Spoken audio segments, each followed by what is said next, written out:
Dans ce monde, les guérisseurs sont reconnus pour leurs capacités exceptionnelles et se voient souvent confier des postes de pouvoir.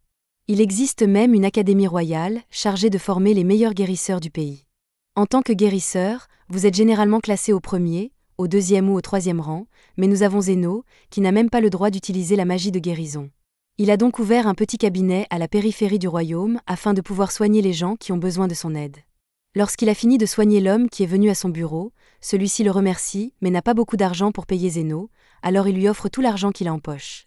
Zeno n'y voit pas d'inconvénient, car il ne fait pas cela pour son profit personnel. Après le départ de l'homme, son assistante, Lily, vient lui rappeler qu'il a reçu une visite à domicile. Zeno dit qu'il va partir immédiatement, et Lily lui dit qu'un dîner l'attendra à son retour. Quelques heures plus tard, Zeno a terminé sa visite et rentre chez lui, mais alors qu'il marche dans la rue, il remarque une fille loup qui semble souffrir terriblement. À ce moment-là, un noble rattrape la jeune fille et commence à lui crier dessus. Il lui demande où elle était, et la jeune fille essaie de lui expliquer qu'elle avait très mal au ventre et qu'elle a essayé d'aller à l'hôpital, mais qu'ils n'ont pas voulu la soigner parce qu'elle n'avait pas d'argent. Le noble la regarde comme si elle était stupide, et un mal de ventre n'est pas suffisant pour justifier un voyage à l'hôpital, surtout pas pour une esclave comme elle qui n'a pas d'assurance maladie. Il l'entraîne ensuite et lui dit qu'elle doit se remettre au travail immédiatement. Le noble emmène la jeune fille dans un cimetière et la jette à terre, lui faisant heurter la tête contre une pierre tombale. Il ne doit vraiment pas se soucier de sa santé, car une telle blessure suffit à tuer une personne.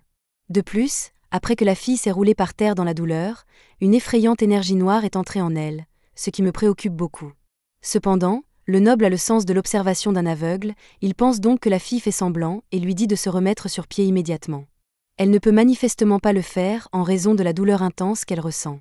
Le noble s'approche du corps de la jeune fille et la menace de la mettre dans l'une de ses tombes si elle ne l'écoute pas, mais comme elle peut à peine bouger, il commence à lui donner des coups de pied sur le sol. Le noble en a assez de l'attendre, alors il lui dit de se dépêcher et de commencer à fouiller le cimetière à la recherche d'objets de valeur. Il commence alors à s'éloigner, et peut-être est-ce la douleur intense ou le fait qu'elle ait été possédée, mais la jeune fille craque et taillade le noble au niveau de l'estomac.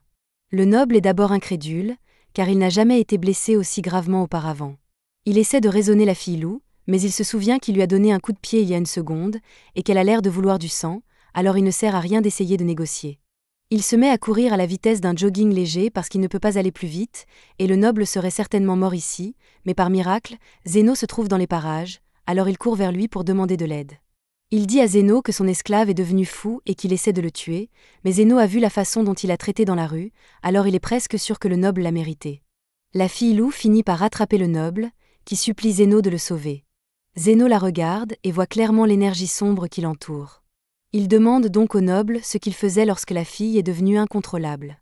Le noble ne veut pas admettre qu'il essayait de la convaincre de voler des tombes pour lui, alors il se contente de dire qu'il cherchait du butin. C'est tout à fait illégal, mais il tente de changer de sujet et rappelle à Zeno qu'il est gravement blessé et qu'il doit se rendre à l'hôpital immédiatement. Il propose même à Zeno de le payer s'il peut le sauver de la fille, mais Zeno n'a que faire de l'argent. Cependant, il a également prêté serment de sauver la vie des gens, alors quand la fille charge le noble, Zeno l'écarte à temps. La jeune fille jette ensuite des pierres sur Zeno, qui les esquive sans trop d'effort. S'il est assez habile pour faire cela, le noble pense qu'il devrait pouvoir tuer la fille, mais Zeno refuse fermement parce qu'il a une règle stricte de non-mort. Le noble lui dit d'arrêter de débiter ses sornettes de « chevalier noir », car si Zeno ne tue pas cette fille tout de suite, elle pourrait bien finir par tuer le noble. Mais Zeno refuse toujours car, en tant que guérisseur, son but est de sauver autant de gens que possible, et immédiatement après avoir dit cela, il donne un coup de poing à travers un rocher que la fille lui a lancé. Et je suis presque sûr que les guérisseurs ne peuvent pas faire ça normalement. Zeno peut voir que la fille est incroyablement rapide. En fait, elle est bien plus rapide qu'un demi-humain ne devrait l'être, et il sait donc que quelque chose ne va pas.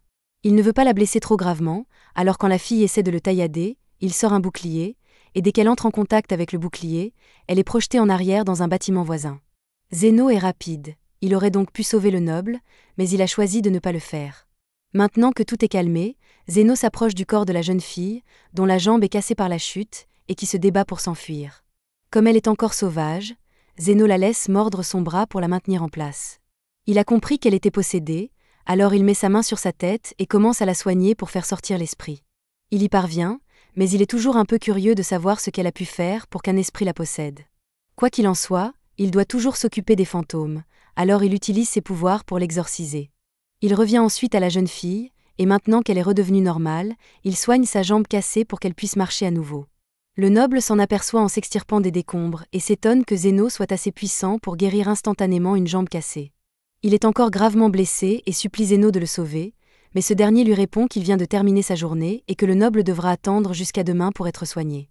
Le noble sait qu'il va se vider de son sang dans quelques heures, alors il supplie Zéno de le guérir tout de suite. Zéno finit par accepter, mais il dit que cela va lui coûter plus cher.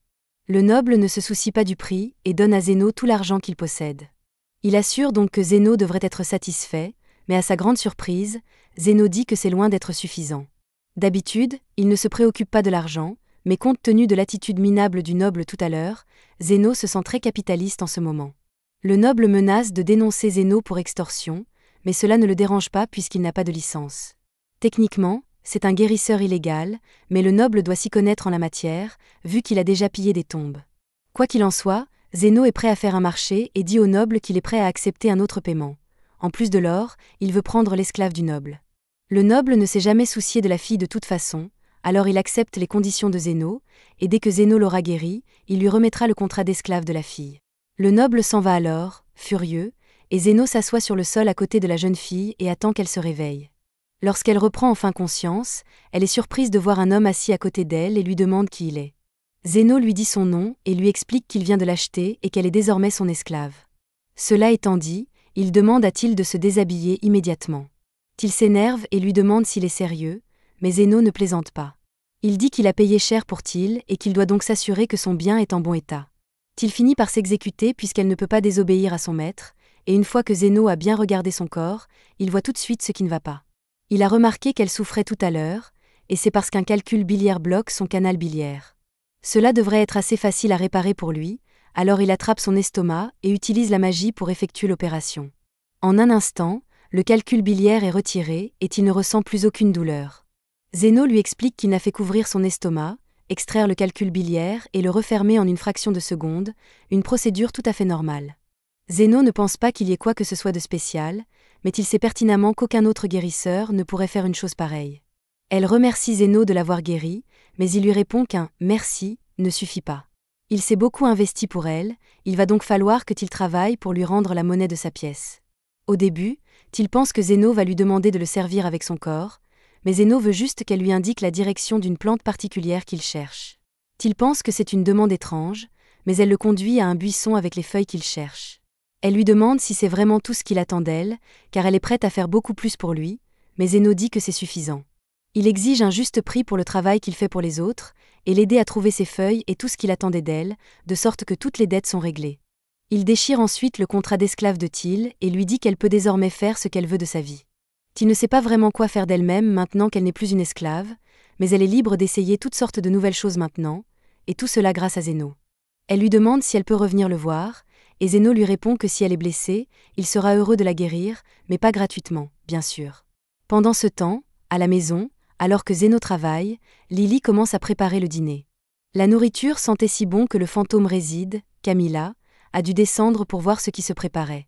Lily la remarque et Camilla lui dit qu'elle a hâte de goûter à la cuisine de Lily, mais que le repas ne sera pas prêt avant un moment et qu'elle devra attendre dans sa chambre. À ce moment-là, une fille nommée Zofia vient chercher Zéno, mais Lily lui dit qu'il est en visite à domicile et qu'il n'est pas là pour l'instant.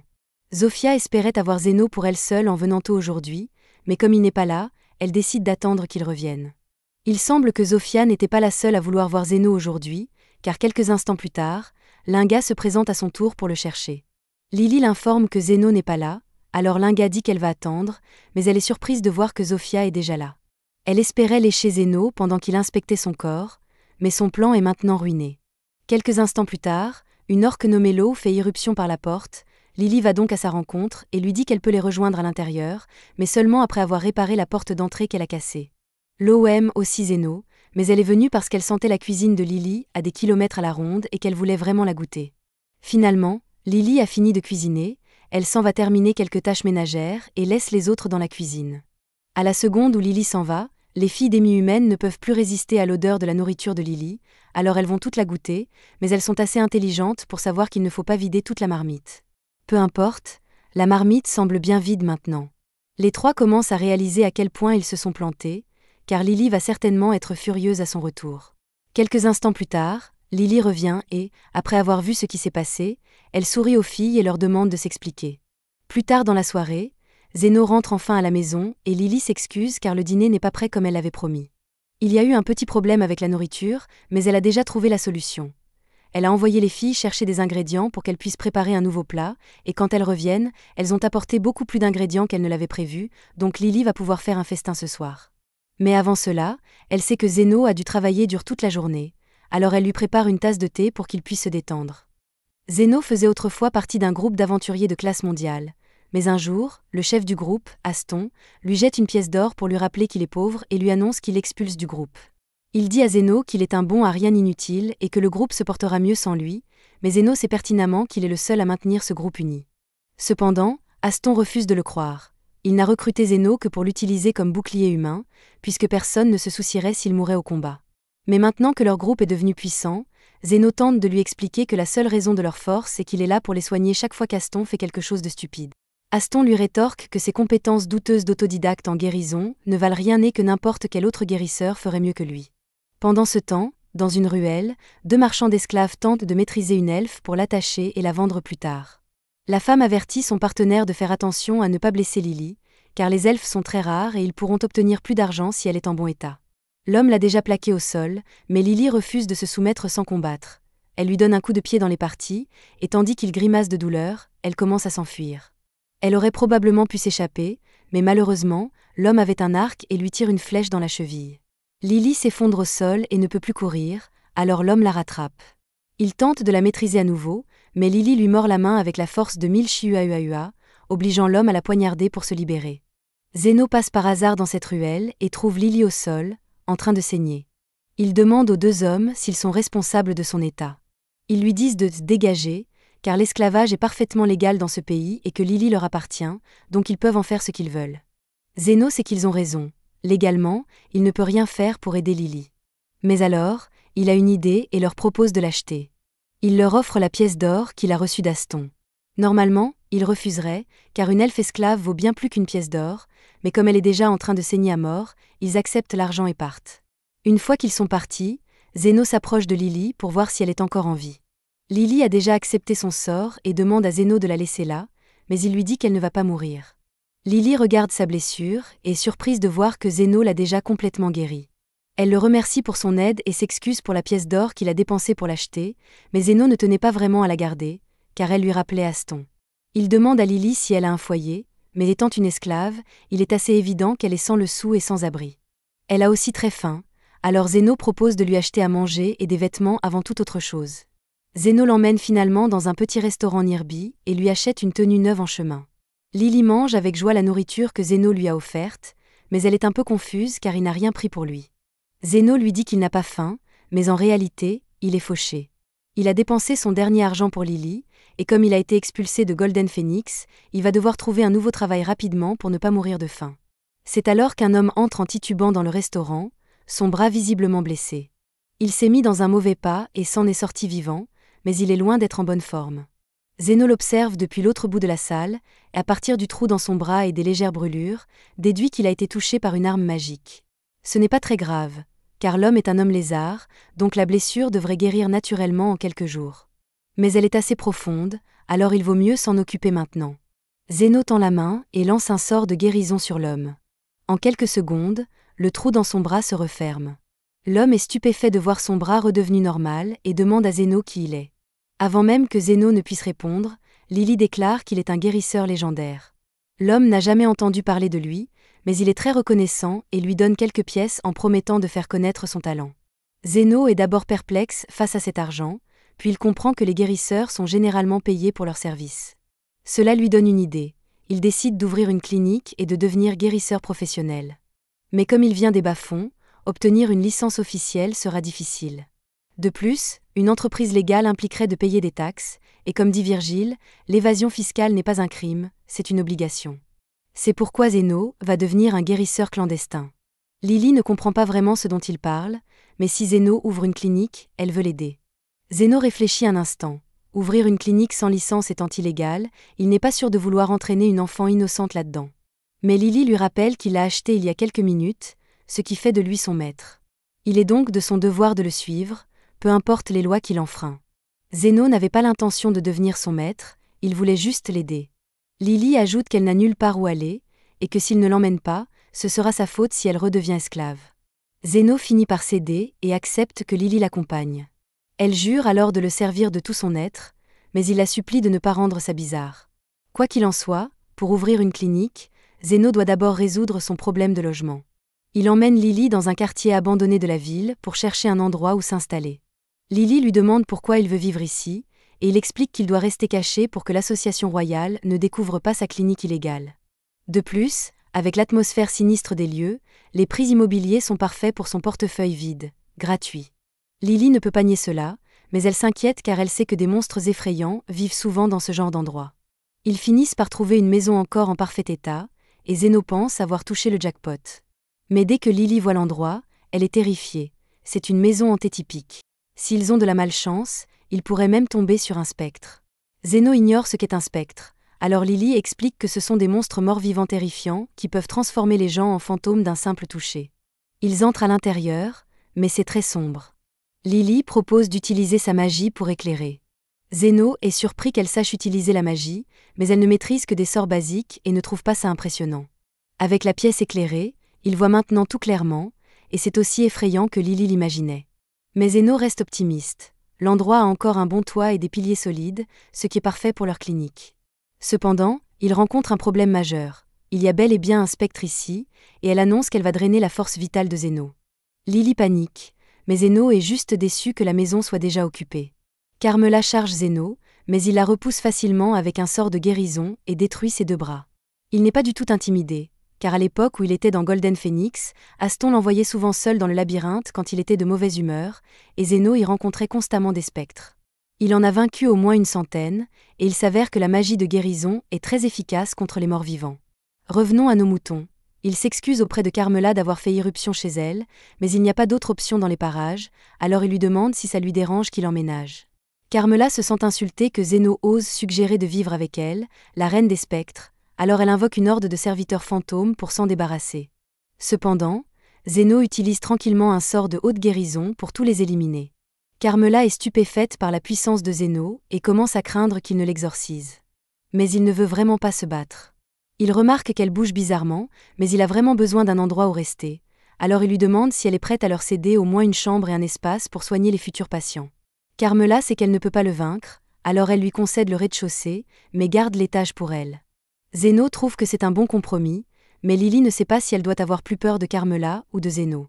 Le lendemain matin, Lily s'ennuie car il n'y a pas de patients. Elle demande à Zeno si elle devrait sortir pour faire un peu de publicité. Mais Zeno pense que ce n'est pas une bonne idée, car l'hôpital royal pourrait découvrir leur existence. De plus, leur premier client ne devrait pas tarder, et effectivement, quelques minutes plus tard, quelqu'un entre. Lily se lève pour accueillir leur premier client, et surprise de voir que c'est l'homme que Zeno a soigné la veille. Zeno s'attendait à ce qu'il vienne tôt ou tard, car les citoyens respectueux des lois ne se font pas tirer dessus avec des balles magiques, et les gens comme lui évitent les hôpitaux normaux pour des raisons évidentes. L'homme se présente comme Zan et explique qu'il a besoin que Zeno examine sa sœur. Zeno accepte, et Zofia lui montre sa blessure mineure. Elle dit que son bras agit bizarrement depuis hier, et après un rapide examen, Zeno déduit qu'elle a été touchée par une magie de type poison. Zofia lui demande s'il peut faire quelque chose, mais comme elle a passé toute la nuit dans cet état, les tissus de son bras sont pratiquement morts. Il lui conseille de l'amputer pour éviter que le poison ne se propage. Zofia est déçue d'apprendre qu'elle va perdre un bras, mais c'est comme ça. Elle demande à Zeno combien coûtera l'amputation. Il lui répond 1 million de wen, et dès qu'il prononce ce chiffre, Zan est furieux car c'est un prix exorbitant pour une simple amputation. Il est prêt à en venir aux mains, mais Zofia lui dit de se calmer et tente de négocier avec Zeno. Elle lui demande s'il veut vraiment lui faire payer si cher alors qu'elle est Zofia la Tornade, la chef de l'un des 3 gangs qui contrôlent la région. Zeno sait très bien qui elle est, mais il refuse de travailler gratuitement, surtout parce que la régénération est épuisante. Zofia est confuse, car elle n'a jamais entendu parler d'un guérisseur capable de régénérer des membres, et Zeno est tout aussi surpris d'apprendre que les autres guérisseurs ne le peuvent pas. Il s'est formé seul, donc il ne sait pas ce qui est normal, mais peu importe. Il demande à Zofia si elle veut procéder à l'opération. Zofia accepte, alors Zeno l'allonge sur une table et se prépare à l'amputation. Il crée un scalpel magique pour l'opération, mais Zofia s'inquiète car elle n'a jamais vu ça auparavant. Zeno explique que c'est juste une lame de magie condensée qu'il peut matérialiser à volonté. Elle est ultra tranchante et totalement stérile, donc parfaite pour les opérations, mais encore une fois, la plupart des guérisseurs ne peuvent pas faire ça. Zeno commence l'opération et utilise un flux constant de magie de guérison pour anesthésier la zone. Il coupe le bras infecté et se prépare à en régénérer un nouveau. Il augmente la puissance de sa magie et reconstitue le bras de Zofia couche par couche jusqu'à ce qu'il soit comme neuf. Zofia est stupéfaite et reconnaissante. Zeno a vraiment régénéré son bras, alors elle ne se plaint plus du prix. Elle propose aussi d'envoyer ses subordonnés blessés chez Zeno s'il est d'accord, et tant qu'il paie, Zeno n'y voit pas d'inconvénient. Les jours suivants, Zeno reçoit beaucoup de patients de la faction des hommes lézards, alors Lily lui prépare du thé pour se détendre. Zeno la remercie pour son attention, mais se demande pourquoi elle a préparé 3 tasses au lieu de 2. Lily explique qu'elle en a fait une pour Carmela, mais Zeno doute qu'elle veuille les rejoindre. Pourtant, apparemment, Carmela adore le thé. Pendant leur pause, Lily demande à Zeno pourquoi les hommes lézards sont toujours si gravement blessés. D'après les patients qu'il a vus, il pense qu'une guerre de territoire oppose les différentes factions. Et justement, l'une d'elles vient de défoncer la porte. Un groupe de loups-garous fait irruption dans la clinique, et leur chef, Linga, annonce qu'elle va tuer Zeno. Elle combat les hommes lézards depuis des jours, mais peu importe combien elle en blesse, ils guérissent toujours. Alors elle va éliminer leurs guérisseurs. D'abord, Zeno ne travaille pas pour la faction des hommes lézards, et il préférerait éviter la violence. Mais Linga a déjà ordonné à ses hommes de le tuer. Cependant, avec sa magie défensive, rien ne peut même l'ébranler, encore moins le blesser. Linga réalise qu'elle ne peut pas le vaincre et décide alors de détruire la clinique pour s'en débarrasser. Mais c'était une idée stupide, car c'est aussi la maison de Carmela, qui ne tolérera pas qu'on la saccage. Dès que Linga et les autres loups-garous voient Carmela, ils sont terrifiés. Un spectre est un monstre mortel qu'ils n'ont aucune chance de vaincre. Carmela a bien l'intention de drainer leur force vitale pour leur crime, mais Zeno lui demande de se calmer, car il ne veut pas que quiconque meure dans sa clinique. Tant que Linga et ses hommes réparent les dégâts, il leur pardonne. Les choses se passaient bien pour Zeno après avoir pris le contrôle de Linga et des loups-garous, mais un jour, un orc arrive et dit que son patron veut le rencontrer. Zeno s'attendait à ce que cela arrive tôt ou tard puisqu'il a déjà dû s'occuper de 2 des patrons des bas-fonds. Lo était la patronne des orques et des ogres, et elle a fait fortune en excavant des pierres magiques avec sa force brute, donc elle est très importante ici. Du bon côté, après s'être occupé d'elle, il n'aura plus à s'inquiéter que quelqu'un s'en prenne à sa boutique, alors il décide d'en finir au plus vite. Mais avant de partir, il demande à l'orque si Lo est du genre à pouvoir être raisonné. L'orque répond et dit à Zeno qu'elle est la personne la plus sage et digne qu'il rencontrera jamais. Zeno est content de l'entendre, mais il est curieux de savoir pourquoi l'orque n'a pas amené Lo avec lui. L'orque explique alors qu'elle ne peut actuellement pas bouger. Cela semble assez grave, alors Zeno ne perd pas de temps et se précipite pour voir sa nouvelle patiente. L'orque le conduit jusqu'à une grotte et présente Zeno à Lo. Elle est contente de enfin le rencontrer, mais avant qu'il ne fasse quoi que ce soit, Zeno lui demande comment elle a entendu parler de lui. Lo explique que les hommes lézards et les loups-garous n'ont pas arrêté de parler du guérisseur super secret, dont ils ne sont pas censés parler à personne. Cela va un peu à l'encontre de l'idée d'être un guérisseur clandestin, mais Zeno devra s'en occuper plus tard. D'après ce que Lo a dit, Zeno guérit n'importe quelle blessure tant qu'il est payé à un prix juste, alors elle veut voir à quel point il est vraiment bon. Zeno s'approche d'elle et lève la main, alors Lo lui demande ce qu'il fait. Zeno explique qu'il ne voit aucune blessure externe sur son corps, alors il a scanné pour voir s'il y a quelque chose qui ne va pas à l'intérieur. Lo est surprise d'entendre cela puisque la plupart des guérisseurs ne peuvent pas faire ça, mais Zeno pense que cela devrait être une pratique standard car comment soigner un patient si on ne peut pas vérifier les blessures internes ?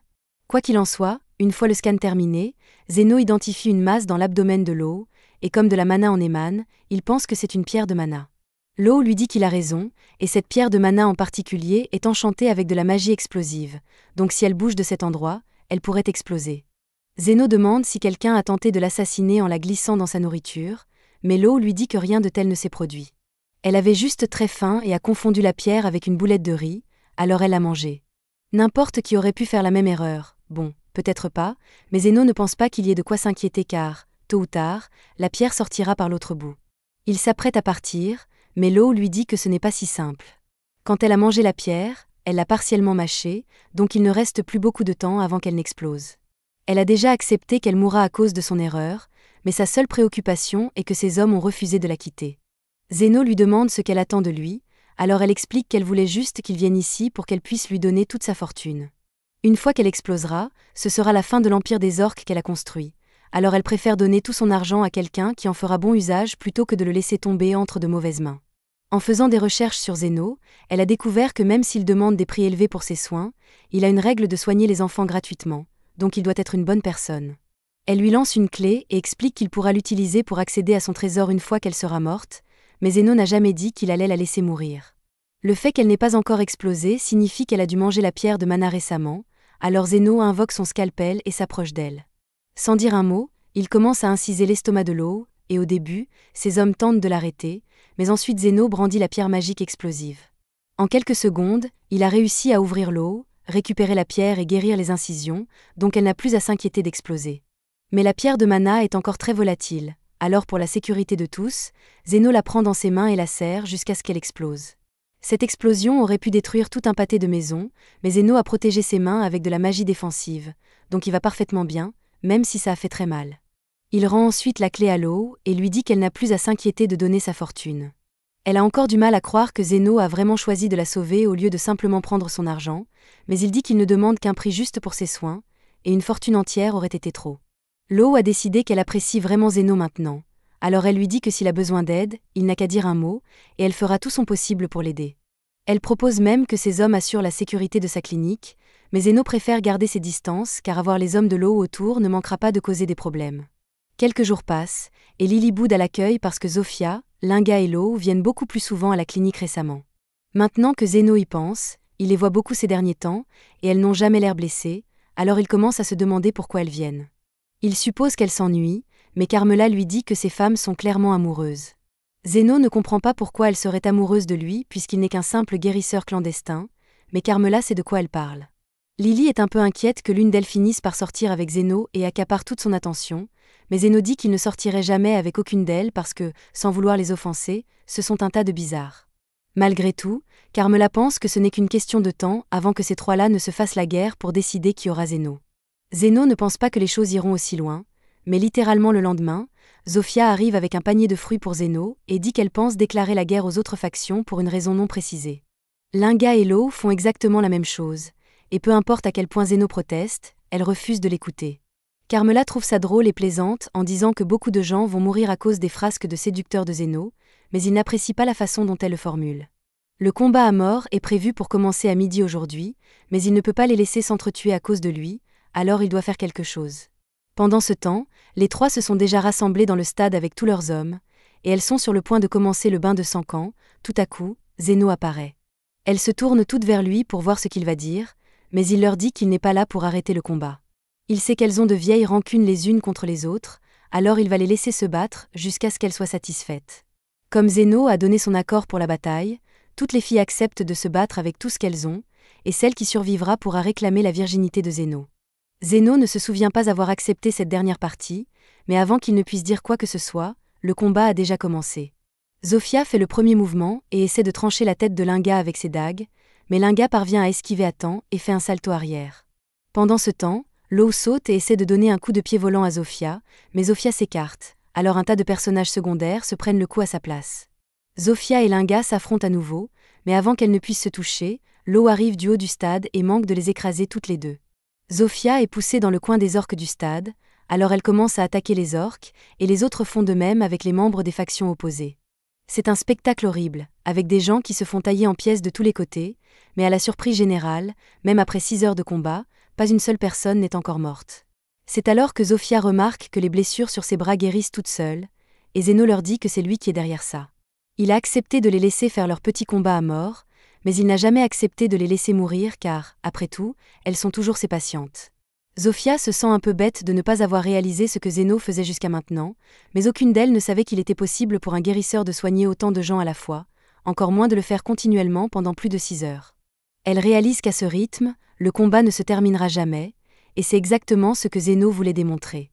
À moins qu'elles ne parviennent à s'entendre, elles ne pourront jamais vivre en paix, mais si elles ressentent le besoin de continuer à se battre, alors il sera là pour toutes les soigner, et pour être clair, il va leur facturer son temps.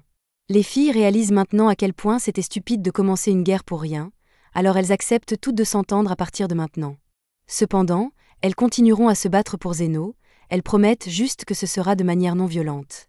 Pendant ce temps, Lily demande à Zeno pourquoi il s'est donné autant de mal pour faire ça, alors il se souvient de quelque chose que son professeur lui a dit un jour. Un guérisseur est de troisième ordre s'il ne peut soigner que les blessures, de deuxième ordre s'il peut soigner tout le corps, et de premier ordre s'il peut rendre le monde meilleur. Alors même si Zéno ne pense pas avoir ce qu'il faut pour être un guérisseur de premier ordre, il veut quand même essayer de rendre ses bas-fonds meilleurs, et puis, s'il les laissait toutes mourir ici, il n'aurait plus de patients à soigner dans sa clinique. Enfin, c'est ce que dit Zéno, mais Lily sait qu'il dit ça pour cacher à quel point il tient vraiment à elle. Si les différentes factions demi-humaines commencent à s'entendre, elles ne se battront plus, et cela voudrait dire que Zéno n'aura plus autant de patients qu'avant, pourtant il a quand même choisi de les aider. C'est une des raisons pour lesquelles elle l'aime autant, et elle le lui dit directement, mais Zéno ne comprend pas vraiment ce qu'elle veut dire. Quoi qu'il en soit, il se fait tard, alors il prévoit d'aller récupérer son paiement et de rentrer chez lui pour la journée. Lily est surprise parce qu'elle pensait qu'il plaisantait quand il a dit qu'il allait les faire payer pour les soins qu'il a prodigués pendant le combat, mais Zéno était sérieux. Soigner autant de gens est vraiment épuisant, alors bien sûr qu'il veut être payé pour ça. Pendant ce temps, dans la capitale, le commandant des chevaliers royaux rencontre le vice-commandant, Krishna. Elle demande au commandant si quelque chose s'est passé, et il explique qu'il a entendu une rumeur disant que la guerre entre les demi-humains a soudainement pris fin. Krishna est surprise d'entendre ça puisque les demi-humains se font la guerre pour le territoire des bas-fonds depuis des années, alors elle a du mal à croire qu'ils aient soudainement décidé de s'entendre. Le commandant n'y croit pas vraiment non plus, mais si c'est vrai, alors il doit faire quelque chose. Ce royaume existe depuis des siècles avec les royaux et la noblesse au sommet, et il est resté ainsi parce que tous les pauvres qui sont traités injustement sont généralement trop occupés à se battre entre eux pour représenter une menace significative. Cependant, s'ils sont en paix, alors ils pourraient former un front uni, et ensuite ils pourraient commencer à demander des choses comme une couverture médicale universelle, et personne ne veut ça, n'est-ce pas ? Les rumeurs disent qu'un individu a servi de médiateur entre les demi-humains pour les faire arrêter de se battre, alors le commandant charge Krishna de s'occuper de lui. Krishna comprend et promet de trouver cet individu et de l'arrêter pour le crime odieux d'avoir apporté la paix. Pendant ce temps, dans la clinique de Zéno, il éternue parce que des gens parlent de lui, et dès que ça arrive, tout le monde s'inquiète qu'il ait peut-être attrapé froid. Linga propose de lui laisser utiliser sa queue comme couverture, et Lo propose de lui laisser réchauffer son visage entre ses cuisses épaisses. Zéno leur dit que c'était juste un éternuement normal, et qu'il doit encore soigner Zofia, alors elle devrait se taire jusqu'à ce qu'il ait fini. Zéno soigne le bras de Zofia, et elle le remercie pour son aide, mais ça fait un moment que Zéno n'a pas eu à la soigner, alors il demande comment elle s'est blessée. Zofia explique qu'elle a été blessée pendant qu'elle travaillait la nuit dernière. Elle vole les aristocrates corrompus et redistribue aux pauvres, mais quand elle s'est faufilée dans la maison d'un aristocrate hier, elle s'est fait attaquer par le vice-commandant des chevaliers royaux. C'est une femme folle nommée Krishna, et elle vous tire dessus avec des pistolets à feu magique dès qu'elle vous voit. Carmela a l'impression qu'attirer l'attention de Krishna signifierait beaucoup d'ennuis pour Zéno, mais Zéno ne pense pas qu'ils doivent s'inquiéter puisqu'il n'y a aucun moyen qu'un vice-commandant hautain s'intéresse à un guérisseur clandestin comme lui. Pendant ce temps, Krishna est dans les bas-fonds, à la recherche d'informations sur Zéno. Elle voit tous les demi-humains s'entendre, alors elle s'approche d'un homme lézard et lui demande de lui dire qui est responsable de la fin de la guerre entre les demi-humains. L'homme lézard ne sait pas qui est Krishna, et il sait que Zéno essaie de rester discret, alors il dit qu'il ne peut rien lui dire. Il essaie de s'en aller, mais Krishna sort son pistolet et dit qu'elle lui tirera dessus s'il ne répond pas à ses questions. Cependant, l'homme lézard est prêt à se faire tirer dessus pour Zéno, alors il lui dit de le faire. C'est alors que Zofia et son frère passent par là, et Krishna n'est pas prête à s'occuper de lui pour l'instant, alors elle décide de s'enfuir. Elle finit par se perdre dans la partie abandonnée de la ville, et par pur hasard, elle tombe sur la clinique de Zéno, alors elle entre pour demander son chemin. Zéno est prêt à lui montrer comment retourner en ville, mais Lily sort avec du thé, et dès que Krishna voit les oreilles d'elfe de Lily, elle tire sur Zéno en pleine tête avec son pistolet. Lily ne peut pas croire que Krishna ait tiré sur Zéno en pleine tête comme ça, sans raison, mais Krishna affirme qu'elle a une raison parfaitement justifiée. En plus de sa mission actuelle, elle a été chargée d'enquêter sur une série de récentes kidnappings dans la région, et comme Zéno est un humain tandis que Lily est une elfe, Krishna a immédiatement supposé que Zéno avait dû kidnapper Lily et a réagi en lui tirant dans la tête. Il y a tellement de problèmes dans la logique de Krishna ici, alors Lily explique que Zéno l'a en quelque sorte adoptée, et qu'elle est ici de son plein gré. Krishna réalise qu'elle a peut-être sauté aux conclusions, et maintenant qu'elle y pense, il serait étrange qu'une victime de kidnapping soit aussi heureuse que Lily. Du bon côté, les balles qu'elle a utilisées étaient non létales, donc elle est presque sûre de ne pas avoir tué Zéno, mais elle pense qu'il a pu être assommé par l'impact. Cependant, à sa grande surprise, Zéno semble parfaitement indemne. Elle s'excuse d'avoir sauté aux conclusions et de lui avoir tiré dessus comme ça, mais elle est curieuse de savoir comment il a réussi à survivre sans une égratignure. Il lui dit qu'il a simplement utilisé une magie défensive pour bloquer la balle avant qu'elle ne le touche, mais Krishna ne le croit pas, car aucune magie défensive ordinaire ne devrait pouvoir arrêter ces balles. Pour autant que Zéno le sache, Sa magie défensive est tout à fait ordinaire, donc il ne comprend pas de quoi elle parle. Mais après des années en tant que vice-commandante des Chevaliers Royaux, elle a vu beaucoup de magie défensive, et elle sait que les boucliers de Zeno sont du niveau d'un grand sorcier. Dès que Krishna mentionne qu'elle est la vice-commandante des Chevaliers Royaux, Zeno et Lily sont sur leur garde, car ils réalisent que sa présence ici pourrait signifier des ennuis pour eux, et Krishna a apparemment quelque chose pour laquelle elle veut demander l'aide de Zeno. Pour éviter une autre confrontation, Zeno accepte de lui parler, mais il envoie aussi un avertissement à tous ses clients pour s'assurer qu'aucun d'eux ne se montre pendant que Krishna est là. Ils s'assoient tous, et Krishna explique à Zeno qu'elle est actuellement en mission secrète ici et qu'elle aimerait son assistance.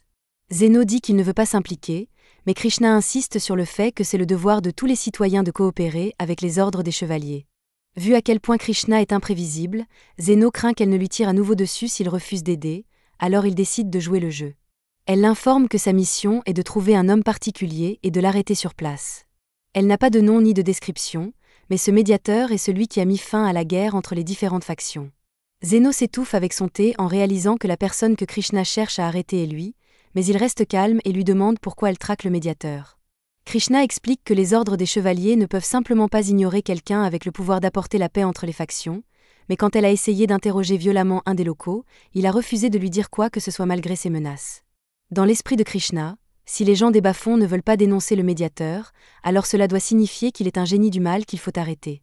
Zeno essaie de lui expliquer qu'il est possible que ce médiateur cherche à éviter les projecteurs, donc si elle part et abandonne sa recherche, il ne causera probablement pas de problème. Krishna demande à Zeno s'il sait qui est le médiateur, alors il invente une excuse et dit qu'il parle juste par instinct. Quoi qu'il en soit, Krishna ne peut pas ignorer le médiateur car elle a reçu un ordre direct de son commandant, et quiconque a le pouvoir d'arrêter la guerre entre factions est une menace trop grande pour être laissée sans surveillance. Lily intervient et dit que Krishna n'a pas à s'inquiéter que le médiateur déstabilise la nation, car il est seulement intéressé par gagner de l'argent honnêtement, mais à la manière dont Lily parle du médiateur, on dirait qu'elle le connaît personnellement. Lily panique et commence à dire à Krishna qu'elle ne connaît pas non plus le médiateur, et Krishna commence à se méfier, mais elle laisse tomber pour l'instant. Il se fait tard. Alors Zeno essaie d'utiliser ça comme excuse pour faire partir Krishna, mais alors qu'il la pousse dehors, elle remarque le lit dans le coin. Elle trouve ça bizarre que Zeno ait un lit ici, et Zeno ne veut pas expliquer que lui et Lily le partagent parce qu'il y a un spectre à l'étage, alors il lui dit que c'est juste un lit de rechange. Dès que Krishna entend ça, elle demande à Zeno s'il accepterait de le lui prêter. Elle a eu du mal à trouver une base d'opération dans les bas-fonds, alors elle apprécierait si Zeno la laissait rester ici jusqu'à la fin de sa mission, et bien sûr, elle est prête à payer pour le logement. Zeno ne peut pas vraiment refuser sans éveiller les soupçons de Krishna, alors il finit par accepter, et Carmela trouve toute cette situation hilarante. Lily prépare un peu de thé vert pour leur nouvel invité, mais Krishna ne supporte pas les boissons chaudes, alors elle commence à souffler dessus. Lily est toujours jalouse qu'une nouvelle femme soit là pour voler l'attention de Zeno, alors pour démontrer sa supériorité, elle s'assoit sur les genoux de Zeno et lui demande de lui caresser la tête comme d'habitude. Zeno fait ce que Lily veut, mais il est un peu confus par sa demande soudaine, alors Carmela s'approche et lui dit que Lily est jalouse. Zeno est surpris car Carmela vient de lui chuchoter à l'oreille tout en étant invisible, mais elle est vraiment investie dans tout ce drame. Lily refuse de laisser Krishna voler l'affection de Zeno, alors elle le couvre encore plus d'attention que d'habitude pour affirmer sa dominance, mais Krishna ne semble pas du tout s'en soucier et est toujours occupé à souffler sur son thé. Finalement, Lily s'endort, alors Zeno la couche et retourne dans le salon pour continuer sa discussion avec Krishna. Il explique toute l'histoire sur comment il a sauvé Lily des trafiquants d'esclaves, et il semble que ces trafiquants faisaient partie d'un réseau illégal qui opère dans les environs. Ça explique pourquoi Lily était si prompte à tirer plus tôt, mais malheureusement, Zeno n'a aucune information sur les trafiquants. D'un autre côté, Krishna a une question qu'elle aimerait poser. Comme il est clair que Zeno doit être un mage maître qui a perfectionné sa magie défensive, Krishna veut savoir s'il serait possible de régénérer un bras entier si quelqu'un y consacrait autant d'entraînement en magie de guérison. Zeno est sur le point de demander si c'est vraiment un exploit pour un guérisseur de régénérer un bras, mais avant qu'il ne finisse sa phrase, Krishna dit que ça devrait être impossible. Les seules personnes qui auraient ce genre de pouvoir seraient des saints ou les guérisseurs de plus haut niveau. Zeno demande pourquoi elle aborde ce sujet, alors Krishna explique qu'elle s'est récemment battue avec Zofia, et elle se souvient avoir infligé de gros dégâts au bras de Zofia. Pourtant, quand elle l'a vu hier, son bras était revenu à la normale. Elle croit qu'il doit y avoir un guérisseur dans les bas-fonds capable de régénérer un bras, et si c'est vrai, alors il serait logique que cette personne ait une influence considérable sur les chefs de faction. Krishna prévoit de reprendre son enquête demain matin pour chercher des indices menant à ce guérisseur maléfique, mais Zeno ne comprend pas pourquoi elle pense qu'un guérisseur serait maléfique. En fait, Krishna semble avoir une vision négative de tout le quartier pauvre, alors il lui demande s'il y a une raison particulière à ça. Krishna admet qu'elle est peut-être biaisée, mais c'est parce que quelqu'un des bas-fonds a tué sa mère. La mère de Krishna était une personne gentille qui voulait vraiment aider autant de gens que possible. Elle allait souvent dans les bas-fonds et organisait des événements pour nourrir les gens qui ne pouvaient pas acheter de nourriture, mais un jour, elle n'est juste pas revenue. Selon les témoins, la mère de Krishna a été attaquée et tuée pour lui voler son alliance, et Krishna a été dévasté en apprenant ça. Sa mère avait sauvé tant de gens de la famine, mais personne n'était là pour la sauver quand elle avait besoin d'aide. C'est pourquoi Krishna a décidé de rejoindre l'ordre des chevaliers et de devenir une héroïne invincible capable d'apporter la justice aux criminels des bas-fonds. Le lendemain, Krishna part reprendre son enquête, alors Zeno peut recommencer à soigner ses patients. Zofia arrive avec une petite blessure au bras, et elle aimerait que Zeno y jette un œil. Zeno commence à la soigner, mais il prévient Ophia d'être plus prudente, car ils ne savent jamais quand Krishna va apparaître. Et en parlant de Krishna, elle entre pour demander son chemin, car elle s'est perdue en sortant. Dès que Krishna repère Zofia, elle sort ses pistolets, et Zofia sort ses couteaux en représailles. Les deux ont un petit face-à-face. Krishna demande à Zofia s'il y a vraiment un guérisseur maléfique qui rassemble des criminels pour menacer des innocents. Zofia ne nie pas qu'il y a un guérisseur, mais il n'est définitivement pas maléfique. Zofia est une voleuse, donc elle n'est pas exactement une citoyenne respectueuse des lois, mais elle sait pertinemment que des gens font bien pire parmi la noblesse. Par exemple, Zofia a entendu que Krishna enquêtait sur le réseau de traite, et après avoir creusé un peu, Zofia a découvert que la personne derrière tout ça est un aristocrate. Krishna ne la croit pas au début, car le réseau de traite est centré dans les bas-fonds, mais ce n'est qu'une ruse pour distraire l'ordre des chevaliers du vrai coupable. Krishna reste sceptique, mais elle demande à Zofia de lui dire qui est derrière les kidnappings, et Zofia explique que c'est un homme nommé Kalindor. Krishna trouve ça difficile à croire, car Kalindor est un philanthrope qui est très fier d'éduquer des orphelins, donc il ne pourrait jamais vendre des enfants comme esclaves. Zofia ne s'attendait pas à ce que Krishna la croie, car à ses yeux, tous les gens des bas-fonds ne sont que des criminels, mais le médiateur ne les a jamais traités comme ça. Il traite tout le monde équitablement et est toujours prêt à offrir une seconde chance, rien à voir avec Krishna et son sens de la justice stupide. Krishna est furieuse que Zofia insulte son sens de la justice, alors elle s'apprête à tirer, mais Zeno se met devant elle et ordonne à Krishna de baisser son arme. Krishna essaie de faire bouger Zeno, mais il dit qu'il ne peut pas, car Zofia est sa patiente, et il ne peut pas la laisser se faire blesser. Il s'excuse de ne pas l'avoir mentionné plus tôt, mais il admet qu'il est le médiateur que Krishna recherche. Krishna pense que Zeno ment pour couvrir Zofia, car il ne peut pas être le médiateur guérisseur. Après tout, il est déjà un maître en magie défensive, donc il ne peut pas aussi être un maître en guérison. Zeno ne se qualifierait pas exactement de maître, mais il est sûr d'être compétent en magie de guérison et défensive, car les deux nécessitent simplement d'amplifier les fonctions naturelles du corps. Rien de tout ça n'a de sens pour Krishna, mais elle ne croit toujours pas que Zeno soit le guérisseur. Il est clair qu'il prend le parti de Zofia, mais par respect pour l'hospitalité qu'il lui a offerte hier, Krishna décide de partir sans se battre. En sortant, Lily remarque que Krishna se dirige vers le quartier où vivent tous les aristocrates, et Zeno réalise soudainement où elle doit aller. Krishna a pris au sérieux ce que Zofia a dit sur Kalindor, alors elle est allée à son manoir pour avoir une petite discussion avec lui. Elle ne peut évidemment pas lui dire qu'elle pense qu'il est responsable du réseau de traite d'enfants, alors elle invente une excuse pour sa visite. Elle lui dit qu'elle a entendu parler d'une récente augmentation des vols dans le coin, et Kalindor admet qu'il a eu des problèmes avec le gang des hommes lézards récemment. Alors Krishna dit qu'elle prévoyait d'augmenter les patrouilles de sécurité ici. Mais avant ça, elle voulait inspecter le manoir de Kalindor pour évaluer sa sécurité personnelle. Kalindor comprend pourquoi elle voudrait inspecter ses mesures de sécurité, alors il propose de lui faire visiter son manoir.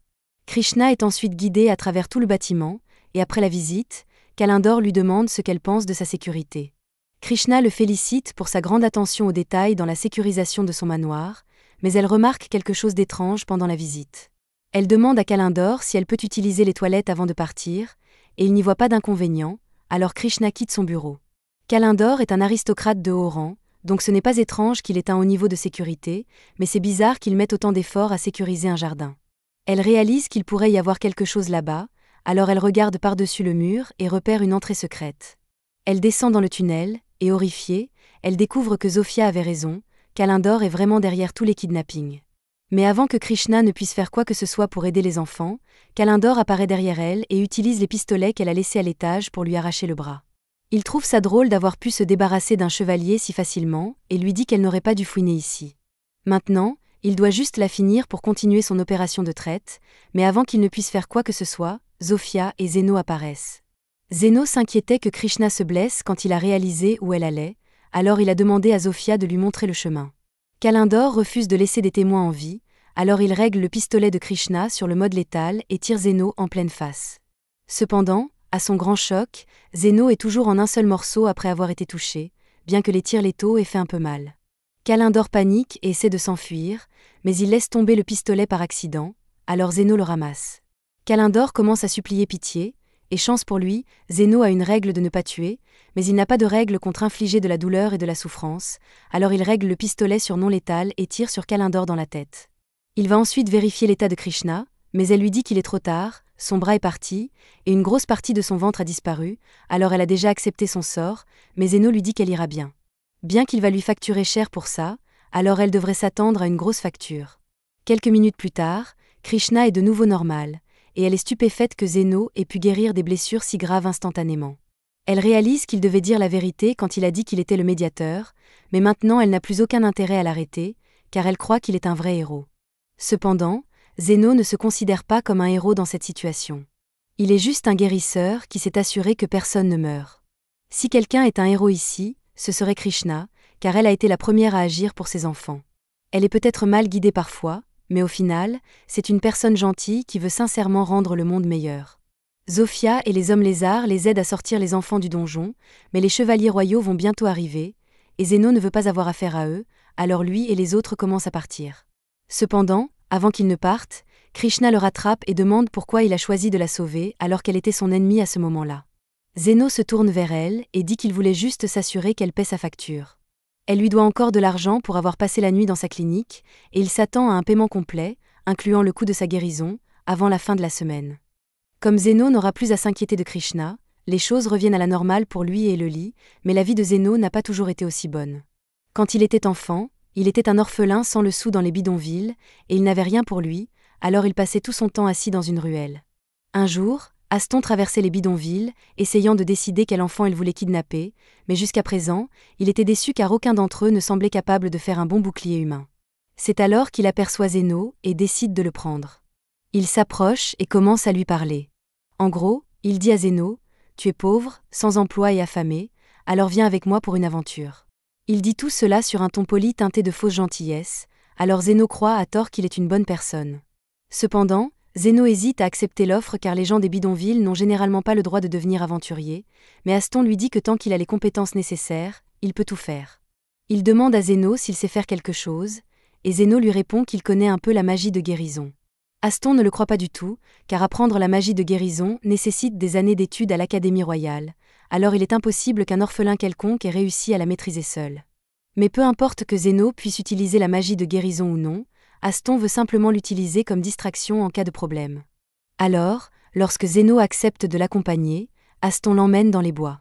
Là-bas, les deux font face à un monstre loup, et pendant qu'Aston le combat, il est légèrement blessé. Zeno utilise alors sa magie pour le soigner. Aston charge ensuite le loup, et Zeno utilise à nouveau sa magie de guérison pour augmenter la vitesse d'Aston. Grâce à ce boost, Aston parvient à trancher la tête du loup d'un seul coup. Cependant, il ne remarque pas que ses blessures ont été soignées en plein combat ou qu'il est soudainement devenu plus rapide à un moment donné, alors il pense que Zeno est absolument inutile. Après quelques années de cela, Aston finit par expulser Zeno de son groupe, et nous savons ce que Zeno a fait depuis, mais le groupe d'Aston n'a pas si bien réussi. Après avoir viré Zeno, Aston et le reste du groupe entrent dans une grotte pour leur prochaine mission. Celle-ci est très importante car ils comptent l'utiliser pour gagner les faveurs des puissants nobles du royaume, mais ils détestent tous le travail que cela implique. Yuma leur dit que plus vite ils finiront le travail, plus vite ils pourront retourner à l'auberge et continuer à boire. Andrew est excité car les femmes les courtisent toujours dès qu'ils mentionnent qu'ils sont membres du groupe du Phénix doré. Après tout, leur groupe est célèbre pour accomplir des missions et tuer des bêtes magiques sans subir aucune blessure. C'est alors qu'ils tombent sur les monstres qu'ils sont venus tuer. Aston dégaine son épée et se prépare à attaquer. Il dit à Gale de lui lancer une magie de défense pendant qu'il charge, et Gale le fait, mais pendant qu'Aston combat les loups, son bras est tout de même brûlé. Pendant ce temps, Yuma se fait déchiqueter par l'un des loups à l'arrière, alors il ne sera pas d'une grande aide. Aston crie à Andrew de se dépêcher et de lancer une magie d'attaque, mais il lui faut 4 à 5 jours ouvrés pour finir d'incanter le sort, alors il se prend une boule de feu en plein milieu. Aston est choqué et se demande si son équipe a toujours été aussi inutile, mais il est clair qu'ils ne vont pas gagner ce combat, alors il ordonne à tout le monde de battre en retraite immédiatement. Une fois dehors, Aston demande à ses coéquipiers pourquoi ils ont eu du mal contre des monstres de rang B au mieux, mais Andrew lui répond qu'il n'a pas fait grand-chose contre les loups non plus. Gale demande à Aston s'il est possible que Zeno disait la vérité quand il affirmait les soigner, mais Aston ne pense pas que ce soit possible car il est impossible qu'un paysan de basse classe comme lui puisse utiliser la magie de guérison. Mais par précaution, Aston pense qu'il serait bon d'engager un guérisseur pour leur groupe. Quelques jours plus tard, il retourne dans la grotte après avoir embauché une guérisseuse. Elle s'appelle Alma, mais elle prévient Aston qu'elle n'est pas adaptée aux soins sur le champ de bataille. Elle ne soigne généralement qu'à la capitale, mais elle avait juste une licence d'aventurière, alors elle a accepté de les accompagner. Cependant, elle se demande pourquoi le Phénix doré aurait besoin d'un guérisseur, puisqu'ils sont célèbres pour accomplir des missions sans blessure, mais Aston ne veut pas expliquer ce qui s'est passé et lui dit de s'occuper de ses affaires. Gale demande à Alma si Yuma va s'en sortir, car il a été gravement mutilé par les loups la dernière fois. Alma est celle qui l'a soigné, alors elle est sûre qu'il survivra, mais avec la gravité de ses blessures, il n'y a aucun moyen qu'il retourne à l'aventure. On pourrait penser qu'Aston montrerait un peu de compassion pour un coéquipier handicapé à vie, mais il passe simplement à autre chose et dit que Yuma ne valait pas la peine qu'on le garde. Et si vous vous demandez pourquoi cette mission est si importante, un leur dit qu'il veut faire une écharpe avec l'une des renardes de feu comme cadeau pour sa fille, et si cela peut lui valoir les bonnes grâces de l'Orphénel, il est prêt à risquer sa vie pour cette écharpe. Cependant, moins de 2 secondes plus tard, son plan commence à s'effondrer car les loups lancent une attaque surprise. Aston commence immédiatement à riposter et demande à Gale de lancer sa magie de défense sur tout le monde, mais alors qu'Aston charge, il ne parvient même pas à toucher un seul loup. Les loups lui envoient alors 4 boules de feu, et Aston parvient à en bloquer 3, mais la dernière frappe Andrew en plein ventre, et il est hors combat. Aston continue d'essayer de frapper les loups en vain, mais Alma crie qu'ils doivent battre en retraite car Andrew est dans un état critique. Aston n'arrive pas à croire que tout s'effondre encore une fois. Alors une fois dehors, il crie sur Gale et lui demande pourquoi il n'a pas utilisé la magie de défense pour protéger Andrew. Cependant, Alma lui dit que la magie de défense de Gale a été efficace, et que sans elle, Andrew serait mort sur le coup d'un tel coup. Aston lui demande de se dépêcher et de soigner Andrew, mais Alma lui dit que c'est impossible. Seuls les guérisseurs tardifs ou les saints ont le pouvoir de soigner de telles blessures sans préparation spéciale, alors à moins qu'ils n'amènent Andrew à l'hôpital rapidement, il va mourir. Plus tard, Aston rencontre le serviteur de l'Orphénel, qui lui dit que l'Orphénel est très déçu de lui. Aston implore une seconde chance car il est sûr qu'il peut obtenir la fourrure pour l'écharpe s'il essaie encore une fois, mais l'anniversaire de la fille de Fennel est déjà passé, alors cela ne sert à rien. La raison pour laquelle l'Orphénel est si déçu n'est pas que le Phénix doré a échoué à accomplir la quête, c'est qu'Aston n'a cessé de lui assurer qu'il le ferait. Si Aston avait simplement dit à l'Orphénel que la mission était impossible à accomplir pour une raison quelconque, il aurait accepté et aurait arrangé un autre cadeau pour sa fille, mais ce n'est pas ce qui s'est passé, n'est-ce pas? Pendant un instant, Aston essaie de rejeter toute la faute de ce gâchis sur Zeno, mais il se rappelle qu'il n'a jamais officiellement enregistré Zeno comme membre du groupe. Alors pour tout le monde, Zeno n'a jamais fait partie du groupe et ne peut être tenu responsable de quoi que ce soit. Au lieu de cela, il est obligé de s'incliner et de s'excuser pour tous les problèmes qu'il a causés, mais il déteste le fait qu'il s'incline ainsi devant un serviteur. Il promet qu'il se rachètera, mais le serviteur de l'Orphénel lui demande comment il compte faire alors que la moitié de ses coéquipiers sont pratiquement morts. Aston l'assure qu'il prévoit de recruter de nouveaux membres pour compenser les pertes, et la prochaine fois que l'Orphénel leur confiera une mission, il fera en sorte qu'ils l'accomplissent. Sur ce, le serviteur de l'Orphénel part, mais Gale demande à Aston si c'est vraiment une bonne idée de faire de telles promesses. Après tout, ils n'ont aucune piste pour recruter des personnes compétentes, et il est impossible qu'ils puissent gérer des quêtes à deux. Aston dit à Gale de ne pas s'inquiéter car il a déjà un plan. Il ne pense toujours pas que Zeno vaut grand-chose, mais il ne peut nier que le groupe était bien meilleur quand il était là, alors Aston prévoit de le ramener. Il est convaincu que Zeno sera désespéré de réintégrer le Phénix doré malgré tout le mauvais traitement qu'il a subi. Le lendemain, Aston et Gale se rendent dans les bidonvilles pour chercher Zeno, mais ils ne savent pas par où commencer, alors Aston a une idée géniale. Il va engager les 3 chefs de faction pour l'aider à trouver Zeno, et il est sûr qu'ils le feront car des minables comme eux feraient n'importe quoi pour de l'argent. Peu après, un homme lézard le conduit à Zofia, et il dit qu'il veut l'engager pour un travail. Zofia n'est pas vraiment intéressée car cela empiète sur son temps de visite quotidienne à la clinique, mais elle est prête à écouter un client payant. Aston se présente comme le chef du Phénix doré et dit à Zofia qu'il cherche un homme nommé Zeno, qui est arrivé dans les bidonvilles il y a environ 2 mois. Zofia n'arrive pas à croire ce qu'elle entend au début, car Zeno lui a raconté comment Aston l'a viré du Phénix doré, et c'était déjà un geste stupide, mais elle n'aurait jamais pensé qu'Aston serait assez stupide pour venir chercher Zeno ensuite. Elle dit à Aston de disparaître de sa vue car Zeno a mieux à faire que de le rencontrer, et franchement, la vue d'Aston la dégoûte. Aston est offensé, et pendant un instant, il envisage d'attaquer Zofia, mais il réalise qu'il se ferait battre, alors il recule. Comme Zofia refuse de l'aider, Aston essaie de demander de l'aide à la faction de Linga, mais dès qu'elle comprend qui est Aston, elle lui dit de dégager. Aston est choqué que Linga soit aussi amie avec Zeno, et au cas où il penserait à faire un scandale, Linga rappelle à Aston qu'elle pourrait le tuer 3 fois avant même qu'il ne cligne des yeux si elle le voulait. Aston essaie alors de demander de l'aide à Lo, mais comme les autres, elle lui dit d'aller en enfer, et si elle découvre qu'il harcèle Zeno, elle lui écrasera personnellement la tête entre ses cuisses. Aston et Gale quittent immédiatement la grotte de Lo, et Aston n'arrive pas à croire que tous les chefs de faction tiennent autant à Zeno. Il essaie de se convaincre qu'ils doivent parler d'un autre gars appelé Zeno, car il est impossible que le Zeno qu'il connaît ait autant d'influence ici. Mais en parlant de Zeno, Gale aperçoit justement Zeno qui marche dans la rue avec Loli. Loli et Zeno viennent de finir leur course de la journée, alors ils s'apprêtaient à rentrer chez eux quand Aston appelle soudainement Zeno. Zeno est choqué de revoir Aston et Gale, mais il n'aime pas vraiment les regarder, alors il commence à s'éloigner. Aston l'arrête et crie qu'il est venu spécialement pour accueillir Zeno de retour dans le Phénix doré, mais avant même qu'il ait fini de parler, Zeno refuse. Aston n'arrive pas à y croire, car il était convaincu que Zeno serait reconnaissant de réintégrer le groupe, mais Zeno commence à énumérer tout ce qu'Aston lui a fait subir la dernière fois, y compris les mauvais traitements et le paiement misérable. Il n'y a littéralement aucune raison pour Zeno de retourner dans le Phénix doré, mais si Aston est si désespéré, Zeno dit qu'il est prêt à l'accompagner pour quelques quêtes s'il a le temps. Cependant, Zeno refuse de travailler gratuitement cette fois, alors Aston devra le payer correctement. Zeno veut 50 000 pour soigner des blessures basiques et 1 million pour des blessures critiques. En plus de cela, Aston devra payer en plus pour la magie de défense et les boosts de Zeno. Mais si Aston ne veut pas payer le prix, alors il n'y a plus rien à dire, et Zeno recommence à s'éloigner. Aston est offensé que Zeno ose le rejeter, alors il dégaine son épée et essaie de l'attaquer, mais avant qu'il ne puisse faire quoi que ce soit, il se fait exploser par Krishna. Elle dit à Aston que c'est assez stupide d'attaquer quelqu'un effrontément en présence d'un chevalier royal. Elle est venue ici parce qu'elle voulait voir Zeno, mais comme Aston vient de commettre une tentative d'agression, elle va devoir l'arrêter maintenant. Cependant, Aston commence à courir car il ne veut pas finir en prison. Après tout ce gâchis, Zeno et Loli rentrent chez eux pour la journée, et peu après, Zofia, Linga et Lo se présentent. Elles disent à Zeno qu'Aston a essayé de les engager pour le trouver, et bien qu'elle ait toute rejetée, Zofia s'inquiète qu'il puisse continuer à poursuivre Zeno. S'il se rend à la guilde clandestine illégale, Aston pourrait même engager un assassin pour s'en prendre à Zeno par dépit. Mais encore une fois, engager des assassins coûte cher, et si Aston était assez désespéré pour venir chercher Zeno au lieu d'engager d'autres membres de groupe, alors il est probablement fauché. Cela dit, Zofia est toujours inquiète car il y a des rumeurs sur un homme nommé le guide de la guilde clandestine qui accepte de faire des missions gratuitement sous certaines conditions. Alors si Aston parvient à convaincre le guide, cela pourrait signifier des ennuis pour Zeno.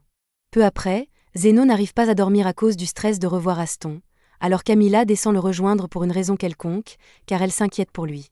Pendant qu'elle est là, Camilla demande à Zeno si c'est vraiment vrai qu'il a appris à utiliser la magie de guérison dans les bidonvilles, alors il explique qu'il essayait de ressusciter un cadavre, et que la magie de guérison lui est venue naturellement après cela.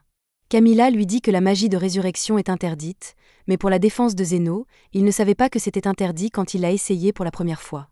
En parlant de magie interdite, Camilla se souvient de quelque chose ressemblant à de la vie artificielle de l'époque où elle était en vie. C'était pendant que le seigneur démon était encore en vie, et il menait souvent des guerres avec des golems animés par de la magie interdite. C'est alors que Zeno entend un tumulte à l'extérieur, alors Camilla propose d'aller vérifier, et à son horreur, elle voit une grande partie des bidonvilles en feu alors qu'un golem se déchaîne. Il s'avère qu'Aston était vraiment assez mesquin pour essayer d'engager un assassin pour éliminer Zeno, comme s'il était trop fauché pour des assassins normaux et avait été orienté vers le guide à la place. Le guide a dit qu'il était prêt à prendre le travail gratuitement, mais il voulait d'abord entendre toute l'histoire pour décider si ça valait son temps. Aston a tout expliqué en détail, et le guide trouve hilarant qu'Aston soit un tel connard égoïste, mais à part ça, il pense que ce serait amusant de s'en prendre à Zeno, car il cherchait une occasion d'essayer son nouveau jouet.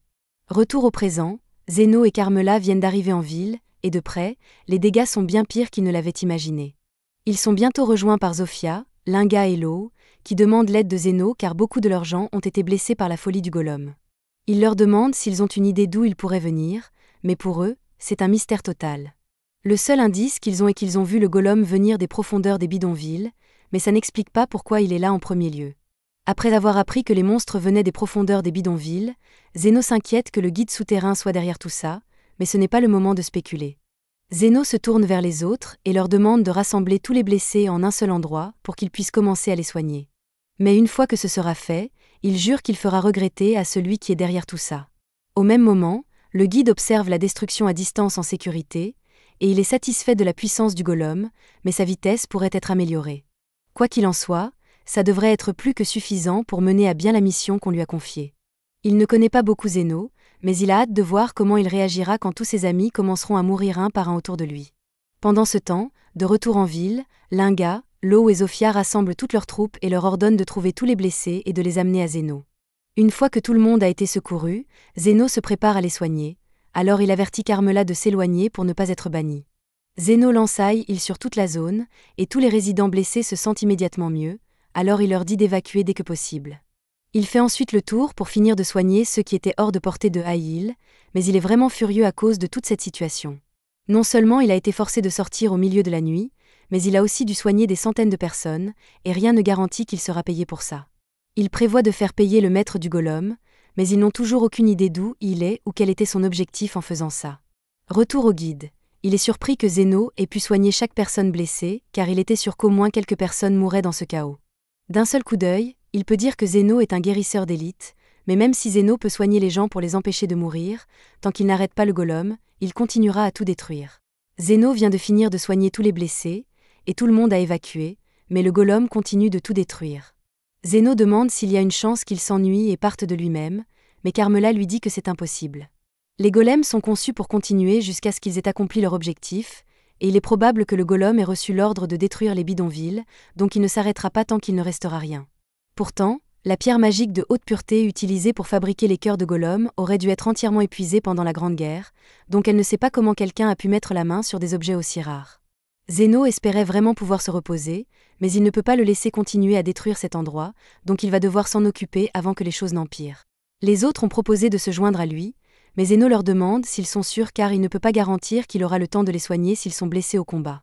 Ils sont tous bien conscients des risques, mais ils veulent quand même se battre à ses côtés pour défendre leur maison. Il est heureux d'avoir leur soutien, mais ils vont avoir besoin d'un plan d'attaque, alors Zeno demande à Carmela si elle sait comment détruire un golem. Elle explique qu'il va devoir détruire la pierre magique qui compose le cœur du golem, sinon, il continuera éternellement. Zeno est déçu d'entendre ça car il espérait pouvoir vendre le cœur du golem pour se faire un peu d'argent, mais c'est comme ça. Il dit à tout le monde de commencer à attaquer le golem avec tout ce qu'ils ont pendant qu'il fournit un soutien, alors les trois se ruent immédiatement à l'attaque. Alors qu'ils avancent, Zeno lance un buff d'agilité pour les accélérer, et une fois qu'ils sont sur le point d'attaquer, il lance son boost de force, permettant aux trois de briser la jambe du golem. Avec une jambe détruite, le golem perd l'équilibre et tombe au sol, mais la victoire fut de courte durée car la pierre magique dans le cœur du golem lui permet de se régénérer indéfiniment. Le golem repousse alors Linga, et elle est frappée si fort qu'elle traverse 3 maisons avant de s'arrêter. Normalement, tous ses os devraient être brisés maintenant, mais grâce à Zeno, elle va parfaitement bien. Cela fait un moment que Zeno n'a pas participé à un vrai combat, donc il est un peu rouillé, mais il commence à retrouver son rythme. Il doit juste garder 2 choses à l'esprit. Il ne peut pas s'éloigner trop des autres, sinon ses buffs seront moins efficaces. Et comme les séquences d'activation pour les buffs de soins, d'agilité et de force sont différentes, il ne peut pas utiliser les 3 en même temps, donc il doit alterner les buffs en fonction des besoins du moment. Après un moment, Zeno comprend que la régénération du golem n'est pas instantanée, donc s'il lui inflige assez de dégâts en une fois, ils peuvent l'immobiliser. Il demande aux filles de briser les 2 jambes du golem, et une fois que c'est fait, le golem commence à tomber au sol à nouveau, mais il y a une mauvaise nouvelle. Zofia repère un enfant caché dans l'une des maisons, et le golem va tomber pile sur elle. Zeno ne peut pas lancer de magie de défense sur la fille à cette distance, donc il essaie de courir vers elle pour l'empêcher d'être écrasée. Cependant, il n'arrive pas à temps. Logiquement, la fille devrait être morte, mais pour une raison quelconque, le golem s'est arrêté pour ne pas la blesser. Ça ne devrait pas être possible car, d'après Carmela, les golems n'ont pas la capacité mentale de vouloir protéger les gens. Il doit y avoir quelque chose d'unique chez ce golem, et Zeno vient de comprendre quoi car il a scanné le golem et a trouvé Aston piégé à l'intérieur. Le guide est honnêtement surpris que Zeno ait pu le découvrir si vite, mais cette connaissance ne l'aidera pas de toute façon. Le cristal magique que le guide avait été imparfait, donc il ne pouvait pas s'en servir pour fabriquer un golem normalement. C'est pourquoi il a décidé d'utiliser un humain comme catalyseur, et Aston était le cobaye parfait pour essayer. Il a trompé Aston et a implanté la pierre magique dans son corps pour créer un cœur de golem, et à partir de là, Aston et le golem ont été fusionnés définitivement. Maintenant, le guide a hâte de voir comment Zeno réagira à cette nouvelle révélation, car après toutes les vies que Zeno a sauvées, il sait qu'il aura du mal à tuer. Zéno prend une profonde inspiration et demande aux autres de quitter le champ de bataille pour l'instant. Les filles sont perplexes et ne comprennent pas pourquoi Zéno veut qu'elles partent alors qu'elles étaient sur le point d'en finir avec le golem, mais vu ce que Zéno sait maintenant, il doit faire ça seul. Elles ne comprennent pas vraiment ce qu'il veut dire, mais elles font confiance au jugement de Zéno, donc elles s'éloignent toutes pour lui laisser de l'espace. Une fois que les autres sont partis, Zéno dit à Aston qu'il est temps de régler ça une fois pour toutes. Toute leur relation a commencé quand Aston a recueilli Eno des bidonvilles, mais il avait toujours des objectifs égoïstes à l'époque. Cependant, tout à l'heure, il a choisi de sauver cet enfant, et Zéno se souvient que le guide a mentionné la raison pour laquelle Aston est si obsédé par l'argent et le pouvoir. Quand Aston était plus jeune, sa sœur est morte parce qu'il n'avait pas les moyens d'engager un guérisseur pour elle, donc il a cherché l'argent et le pouvoir depuis. Cette petite fille a dû lui rappeler sa petite sœur, c'est pourquoi il l'a sauvée instinctivement. Ça n'excuse pas tout ce qu'Aston a fait, mais ça fait se demander à Zéno s'il reste un peu d'humanité en lui. Quoi qu'il en soit, il est clair qu'Aston n'a plus toute sa tête, donc Zéno n'a pas vraiment le choix ici, alors il prépare son scalpel. Aston essaie d'écraser Zéno, donc il esquive et transforme son scalpel en épée pour trancher les bras d'Aston. Il saute ensuite en l'air et tranche un trou dans la poitrine du golem pour voir le vrai corps d'Aston. Il n'est pas exactement ravi de ça, mais il doit s'assurer qu'Aston ne puisse plus causer de problème, donc il lui tranche la poitrine. Le guide est surpris que Zéno ait pu tuer Aston avec si peu d'hésitation, mais encore une fois, d'après ce qu'il a entendu, Aston l'a beaucoup maltraité, donc c'est logique qu'il veuille se venger. Zéno ne tranche Aston que pour détruire les parties fusionnées, la pierre magique, puis il soigne le corps d'Aston pour le garder en vie. Le guide est stupéfait que Zéno soit capable de faire quelque chose comme ça car ça demande une concentration folle à exécuter, en plus du fait que Zéno a déjà soigné des centaines de personnes il y a quelques minutes. Personnellement, Zéno ne veut pas se donner tout ce mal pour sauver Aston car il se fiche complètement qu'il meure, mais quelqu'un doit payer pour tous ses dégâts, et Zéno sait déjà qu'Aston est trop fauché pour payer lui-même, donc il ne le laissera pas mourir avant qu'il ne dénonce la personne qui a créé le golem. Aussi, même si Aston est peut-être un connard sans valeur, Zéno ne niera pas que si Aston ne lui avait pas donné cette pièce d'or comme indemnité, alors Zéno n'aurait pas pu sauver Lily, et il n'aurait jamais ouvert sa clinique. Et surtout, en tant que guérisseur, il a juré de sauver autant de vies que possible, et ça inclut Aston. Zéno lève ensuite son épée et porte un dernier coup sur la pierre magique, la détruisant complètement et libérant Aston du golem. Les choses se calment après ça, et après qu'Aston reprend conscience, il comprend vraiment à quel point Zéno est incroyable. Il était partiellement conscient pendant qu'il était piégé dans le golem, donc il a pu voir comment Zéno soutenait les chefs de faction au combat, et il a réalisé que Zéno devait faire la même chose quand il faisait partie de son groupe. Être trahi et utilisé comme une marionnette sans cervelle a fait réaliser à Aston à quel point il a été un connard, et il sait que rien de ce qu'il dira ne réparera ce qu'il a fait, mais il veut quand même s'excuser. Zéno ne supporte pas de voir Aston ramper, donc il lui dit de relever la tête, mais pas parce qu'il lui pardonne, parce qu'il veut lui donner un coup de poing bien net avant de rentrer chez lui. Il a envie de frapper Aston depuis longtemps, mais le faire pendant qu'il était inconscient n'aurait pas été bien. Cependant, maintenant qu'Aston est réveillé, Zéno n'a pas à se retenir. Il se donne un boost de force X10 et commence à marcher lentement vers Aston avant de lui asséner le coup de poing le plus satisfaisant qu'il ait jamais donné. Aston est mis KO, et quelques heures plus tard, après son réveil, il trouve Krishna debout devant lui. Elle lui dit qu'elle a déjà croisé Zéno en chemin, donc elle a compris l'essentiel de ce qui s'est passé, et elle dit à Aston qu'il a vraiment de la chance qu'il n'y ait pas eu de mort car il aurait dû faire face à des accusations de meurtre. Cela dit, elle l'arrête quand même pour plusieurs autres charges, dont la destruction de propriété et l'agression, ainsi que l'indécence publique, parce que le coup de poing de Zéno a fait tomber tous les vêtements d'Aston. Elle a aussi un message que Zéno lui a demandé de transmettre à Aston, donc elle lui dit que Zéno a pris son épée pendant qu'il était inconscient. Elle était de très haute qualité, donc si Zéno la vend, ça devrait couvrir le coût de toutes les propriétés qu'Aston a détruites. Krishna dit ensuite que Zéno avait un autre message pour Aston et lui dit de regarder dans sa main. Aston le fait et trouve une pièce d'or, que Zéno lui a donnée comme indemnité de départ. Avec ça, Zéno ne veut plus jamais voir ou entendre parler d'Aston. Aston baisse les yeux, vaincu, car il sait qu'il mérite ça, mais maintenant il n'a vraiment plus rien. Après tout ce qui s'est passé aujourd'hui, Zéno est si épuisé qu'il peut à peine marcher. Les autres s'inquiètent pour lui, donc ils proposent de le porter jusqu'à chez lui, mais Zéno dit que ce n'est pas nécessaire car il sait qu'ils doivent être fatigués aussi. Cependant, les filles le portent quand même parce que, vu tout ce que Zéno fait toujours pour eux, c'est normal qu'elles l'aident maintenant. Pendant ce temps, de retour à la clinique, Carmela a tout raconté à Lily, donc quand Zéno rentre enfin à la maison, elle l'accueille et lui demande s'il veut une tasse de thé. Krishna a fait de son mieux pour enquêter sur la personne derrière l'incident du golem, mais elle n'a pas pu recueillir beaucoup d'informations. Tout ce qu'elle sait, c'est que cette personne s'appelle le guide et qu'il est très insaisissable. Elle a essayé de le retrouver, mais il n'y avait pas beaucoup de traces à suivre. L'endroit où Aston a rencontré le guide avait déjà été nettoyé, sans laisser de traces. Zofia a également fait quelques recherches dans la guilde souterraine, et d'après ce qu'elle a entendu, le guide n'a commencé à apparaître là que récemment. À part ça, personne ne sait rien sur le guide, donc interroger les gens ici ne servira pas à grand-chose. Krishna dit qu'elle va poursuivre le guide en tant qu'individu dangereux, mais compte tenu de la façon dont il a caché ses traces, elle doute qu'il fasse une apparition prochainement. Cependant, Zofia pense que le guide reviendra tôt ou tard parce que les gens comme lui ne disparaissent pas sans planifier quelque chose de grand pour leur retour. Et si c'est le cas, alors ils devront être préparés à ce que le guide a prévu. Krishna lui dit d'arrêter de faire des suppositions sans fondement car elle n'a aucune preuve que le guide reviendra, mais Zofia rétorque que Krishna faisait aussi des suppositions il y a quelques minutes.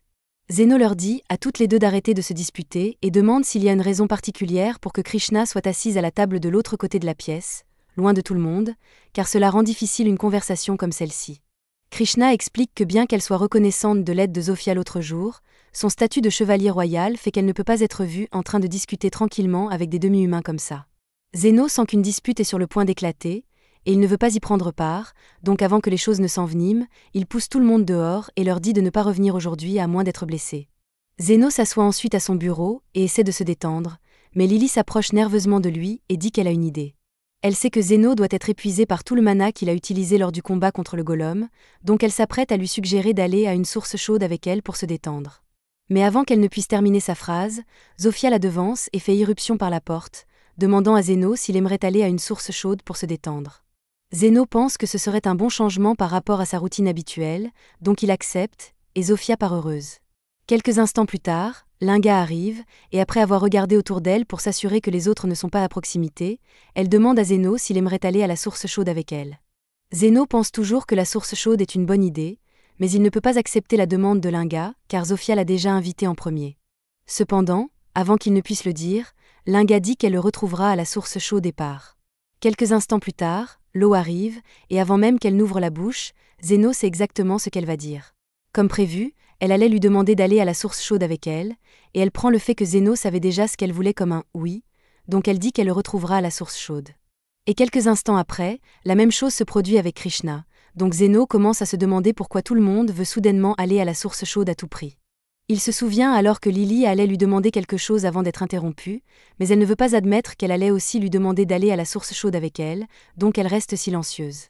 Carmela a tout entendu, et elle trouve hilarant que Lily ait rassemblé tout ce courage pour être éclipsée par les autres, mais Zeno n'a aucune idée de ce dont elle parle. Quoi qu'il en soit, Carmela est sûre que des choses plus intéressantes se produiront aux sources chaudes, et ça fait longtemps qu'elle n'y est pas allée, donc elle dit qu'elle va venir aussi. Un peu plus tard, Zeno est en train de se tremper dans le bain quand Zofia entre soudainement. Il lui rappelle que c'est un bain pour hommes, mais Zofia dit que ce n'est pas grave car elle a mis un panneau indiquant que ce bain est hors service, donc personne ne devrait les déranger ici. Honnêtement, Zofia est entrée ici pleinement préparée à se jeter sur Zeno, mais elle ne voulait pas aller trop loin, donc elle s'est contentée de discuter pendant qu'ils se trempent tous les deux. Elle mentionne que les gens ne cessent de lui dire qu'elle a changé depuis qu'elle a rencontré Zeno, et Zeno admet que Zofia est beaucoup moins agressive maintenant par rapport à avant. Mais pour l'instant, Zeno est plus préoccupé par le fait que Zofia est un peu trop proche de lui. Zofia espérait que la conversation ferait baisser la garde de Zeno suffisamment pour qu'elle puisse bondir, mais comme elle s'est fait prendre, elle commence à essayer de se débattre pour se glisser dans les bras de Zeno. C'est alors que Linga arrive et crie sur Zofia pour avoir essayé de prendre de l'avance et s'être faufilée dans le bain des hommes pour voir Zeno. Cependant, Linga est là pour la même raison, donc elle commence à prétendre avoir des vertiges pour pouvoir tomber dans les bras de Zeno. Cependant, Zofia refuse que cela se produise, donc elle attrape Linga et commence à la repousser loin de Zeno. Pendant que ces deux-là se battent, l'eau émerge de l'eau et demande à participer à tout le plaisir. Zeno lui demande pourquoi elle est là et pourquoi elle n'a pas de serviette. Donc l'eau explique qu'elle se cachait dans l'eau, attendant le moment parfait pour être seule avec Zeno. Quant à pourquoi elle est nue, elle voulait donner à Zeno une vue complète de son corps tonique, donc elle lui demande ce qu'il en pense. Zeno ne peut honnêtement pas voir grand-chose avec la lumière derrière l'eau, mais cela ne change pas à quel point tout cela est bizarre. Il s'assoit et attend que les filles finissent en espérant qu'elles s'épuiseront, mais Krishna arrive aussi et commence à crier sur les autres pour avoir fait une telle scène dans le bain des hommes. Cependant, elles lui font immédiatement remarquer que Krishna n'a pas le droit de dire ça alors qu'elle est clairement venue ici pour être seule avec Zeno aussi, mais Krishna dit que ce n'est pas le propos. Toutes les quatre commencent maintenant à se battre pour Zeno, mais cela commence vraiment à l'énerver, donc il leur crie de sortir et de retourner dans le bain des femmes. C'est si bruyant que Yuman peut l'entendre depuis le bain des femmes, et elle n'arrive pas à croire qu'il y ait des filles assez sans gêne pour se faufiler dans le bain des hommes, mais elle espère juste que ces bizarres ne gâcheront pas ses vacances. C'est alors que les filles retournent dans le bain des femmes, et elles sont toutes déçues que Zeno les ait rejetées, mais elles semblent bien s'entendre maintenant. Yuman est un peu surprise car ce n'est pas tous les jours qu'on voit un humain, une louve-garou, une ogre et une personne lézard traîner et discuter aussi tranquillement. Quelques minutes plus tard, tout le monde sort du bain et s'assoit pour un festin ensemble. Mais Krishna hésite encore à admettre qu'elle est amie avec tout le monde ici, donc elle lutte contre l'envie de participer au plaisir. Un peu plus tard, Zeno couche Lily et sort sur le balcon pour parler à Carmela. Elle lui demande s'il s'amuse bien, et Zeno admet que le repas était amusant, ou du moins l'était jusqu'à ce que tout le monde commence à être ivre et à essayer de s'asseoir sur ses genoux. Carmela trouve tout cela drôle, donc elle dit à Zeno qu'il pourrait aussi bien profiter de ce plaisir inoffensif tant qu'il dure car elle est sûre que les choses vont devenir très compliquées pour lui à l'avenir.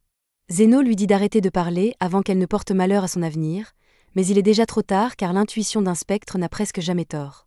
À ce propos, Zeno se souvient que les spectres ne peuvent pas rester trop longtemps au soleil, donc il se demande comment Carmela a même réussi à venir ici. Elle explique qu'il lui a suffi de posséder ce bâton là-bas et de demander à Lily de le porter ici. Les spectres ne peuvent posséder que des objets auxquels ils étaient attachés de leur vivant, donc Zeno lui demande ce qu'elle faisait à l'époque, mais Carmela n'aime toujours pas parler de son passé, donc elle change de sujet et propose de servir un verre à Zeno. Le lendemain matin, il y a une énorme explosion dans la cuisine, donc Yuman se précipite pour voir ce qui s'est passé et trouve l'un des propriétaires allongé sur le sol. Il préparait le petit déjeuner quand les pierres de magie de feu dans le poêle ont explosé, et il a été assez gravement brûlé en conséquence. Yuman est une guérisseuse, donc elle dit qu'elle fera ce qu'elle peut, mais bien qu'elle puisse stabiliser son état, elle n'est pas assez compétente pour restaurer complètement son bras. Elle dit qu'il devrait emmener l'homme à l'hôpital royal le plus proche dès que possible pour qu'il reçoive un traitement approprié, mais même là, il ne pourra probablement plus utiliser son bras. C'est alors que Zeno vient voir ce qui s'est passé, et Yuman lui demande un peu d'aide pour transporter l'homme à l'hôpital. Cependant, aux yeux de Zeno, ses blessures ne sont pas si graves, donc il ne pense pas que l'homme ait besoin d'aller à l'hôpital. Il a un transport à prendre, donc il se lève et commence à partir, mais avant de partir, en remerciement pour un séjour amusant à la source chaude, Zeno guérit l'homme gratuitement. Après cela, il part avec Lily, et Yuman pense que c'est un imbécile car, de son point de vue, Zeno vient de partir d'un homme blessé sans rien faire pour l'aider. Mais ensuite, elle regarde en bas et réalise que les blessures de l'homme ont été complètement guéries. Pendant un instant, elle se demande si sa magie de guérison a pu faire ça, mais elle n'est pas délirante, donc elle sait bien qu'elle n'est pas assez compétente pour accomplir quelque chose comme ça. Les seules personnes capables d'un tel exploit sont des saints ou des guérisseurs de haut niveau, donc elle réalise que Zeno doit être un guérisseur exceptionnel.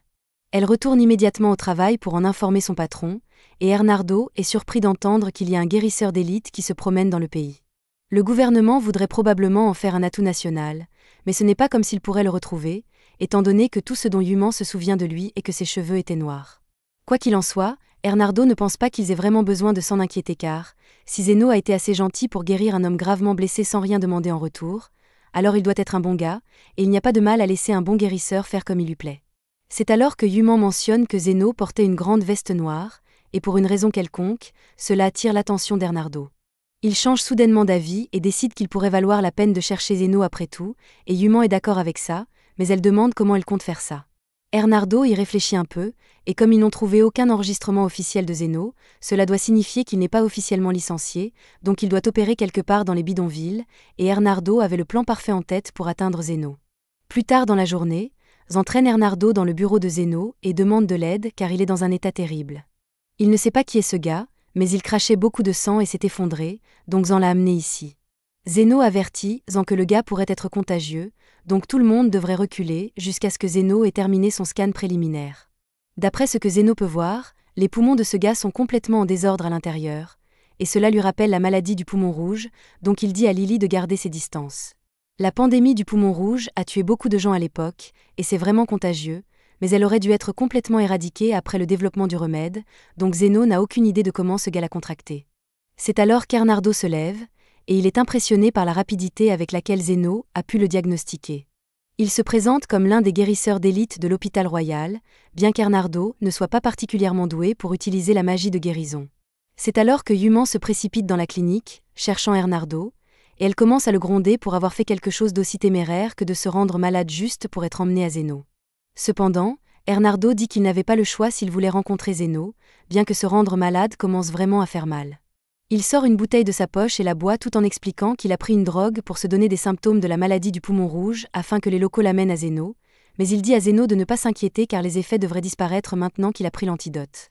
Zeno lui demande pourquoi il a une drogue comme ça en premier lieu, donc Ernardo explique qu'il l'a fabriquée alors qu'il travaillait sur un remède pour le poumon rouge il y a quelques années. Zeno est étonné d'entendre cela car cela signifie qu'Ernardo est le fameux docteur qui a créé le vaccin contre le poumon rouge et a reçu le titre de guérisseur Poirot pour ses efforts. Cela dit, la raison pour laquelle Ernardo voulait en voir Zeno était que la description de sa veste lui rappelait un vieil ami à lui.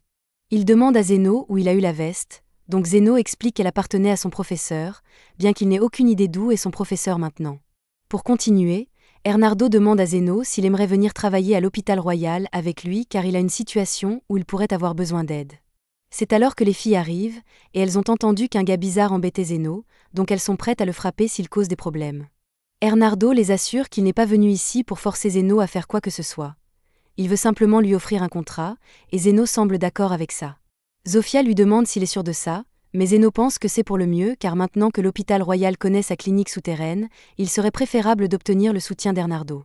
De plus, à l'époque où le poumon rouge était un problème, Ernardo a fait de grands efforts pour distribuer le remède aux gens des bidonvilles gratuitement, donc c'est une bonne personne, et Zeno pense qu'il peut lui faire confiance. Dans le cadre de l'accord, Zeno est emmené à l'hôpital royal avec Ernardo et Yuman, et il est émerveillé par l'immensité de cet endroit. Ils finissent par arriver au bureau d'Ernardo, et après que Zeno se soit installé, ce dernier lui explique les termes du travail pour lequel il veut l'engager. Il y a eu une série de disparitions récemment, donc il veut que Zeno enquête là-dessus. Zeno est d'accord pour le faire, mais la reconnaissance n'est pas vraiment sa spécialité, alors il demande à Ernardo s'il est sûr de vouloir engager quelqu'un comme lui pour ce travail. Ernardo lui dit qu'en tant que membre de l'hôpital royal, il aura accès à plusieurs programmes spécialisés, donc ce devrait être facile pour lui de recueillir des informations. Cependant, Zeno craint que s'il attire trop l'attention sur lui, son identité pourrait être révélée. Ernardo lui dit de ne pas s'inquiéter car il a déjà créé une histoire de fond pour Zeno. Désormais, si quelqu'un demande, Zeno a étudié à l'étranger et vient juste de rentrer. Zeno ne pense pas qu'une histoire comme ça suffira à tromper les autres guérisseurs, mais Ernardo l'assure qu'avec un guérisseur d'élite pour le soutenir, personne ne posera de questions. Pour l'instant, Yuman conduit Zeno au dortoir de l'hôpital où il vivra pendant les prochaines semaines, et à sa grande surprise, il trouve Lily qui l'attend là-bas. Il demande pourquoi elle est ici, alors Yuman explique qu'Ernardo a signé les formulaires pour permettre à Lily d'emménager. La politique du dortoir stipule que les guérisseurs peuvent vivre avec leurs conjoints et leurs familles proches. Alors Lily plaisante en disant que cela signifie qu'elle est maintenant la femme de Zeno, mais en réalité, Yuman a enregistré Lily comme la petite sœur de Zeno. C'est elle qui a suggéré d'amener Lily ici parce qu'elle pensait que Zeno serait plus à l'aise avec quelqu'un qu'il connaît déjà. Et pour être honnête, Zeno était vraiment inquiet à l'idée de laisser Lily seule, alors il est reconnaissant envers Yuman pour sa considération. Cela dit, Yuman laisse Zeno s'installer, et dès qu'elle part, Carmela apparaît également. Il comprend pourquoi Lily est là, mais il ne sait pas pourquoi Carmela voudrait venir jusqu'à la capitale, et honnêtement, elle n'a pas vraiment de raison, elle aime juste beaucoup embêter Zeno car des choses intéressantes arrivent toujours autour de lui. Zeno lui demande si elle réalise qu'avec tous les guérisseurs de l'hôpital, elle pourrait être exorcisée si l'un d'eux la repère, mais Carmela ne s'inquiète pas pour ça car, à part Zeno, il n'y a pas beaucoup de gens ici assez forts pour l'exorciser. Un peu plus tard, Zeno est à la cafétéria avec Yuman, et elle lui demande comment il s'adapte à son nouvel environnement jusqu'à présent. Zeno lui dit que ce n'est pas trop mal, mais qu'il va être très occupé pendant un moment, et qu'il ne sait toujours pas comment il est censé obtenir une licence de guérison officielle. Yuman dit qu'elle peut l'aider avec ça puisqu'elle connaît le processus, alors elle commence à expliquer que d'abord, il faut passer un test d'aptitude à la guérison, et si on le réussit, on est accepté à l'Académie royale de guérison. Ensuite, après plusieurs années d'études épuisantes, on peut passer un examen pour obtenir officiellement sa licence. Cela semble être énormément de travail, alors Zeno est surpris que les guérisseurs licenciés puissent supporter ça, mais ce n'est pas tout. Après avoir obtenu sa licence, il faut passer un autre examen pour obtenir une licence d'aventurier si on veut travailler sur le terrain. C'est la même chose pour travailler avec l'armée, et encore plus de tests si on veut augmenter son rang de guérisseur. La plupart des gens dans cette institution sont là pour faire des recherches ou pour suivre leurs études, mais tout ça semble bien trop pour Zeno, alors il demande à Yuman de lui parler simplement des personnes disparues. Yuman explique que l'une des victimes était un homme nommé Alfred, un guérisseur avancé qui faisait des recherches ici. Il était très gentil et talentueux en médecine, et selon Ernardo, Alfred a grandement contribué à la création du remède contre la maladie du poumon rouge. Zeno pense qu'Alfred semble être une bonne personne, donc il vaut la peine d'être recherché, mais Zeno ne sait toujours pas grand-chose sur l'affaire, alors il demande à Yuman s'il y a des indices. Juste à ce moment, les portes de la cafétéria s'ouvrent, et Goldran entre. Zéno demande qui est cet homme. Alors Yuman explique qu'il est le vice-directeur de l'hôpital royal et un guérisseur avancé de classe 7. Zéno n'a aucune idée de ce que signifie « classe 7 ». Alors Yuman explique que les guérisseurs sont classés en 3 niveaux, débutant, avancé et élite, et chaque classe de guérisseur a 7 niveaux. Un guérisseur avancé de niveau 7 est aussi haut qu'on peut aller sans devenir un guérisseur d'élite. Cela signifie que Goldrand est une personne très importante ici, et selon Yuman, il se présente pour devenir le prochain directeur de l'hôpital royal.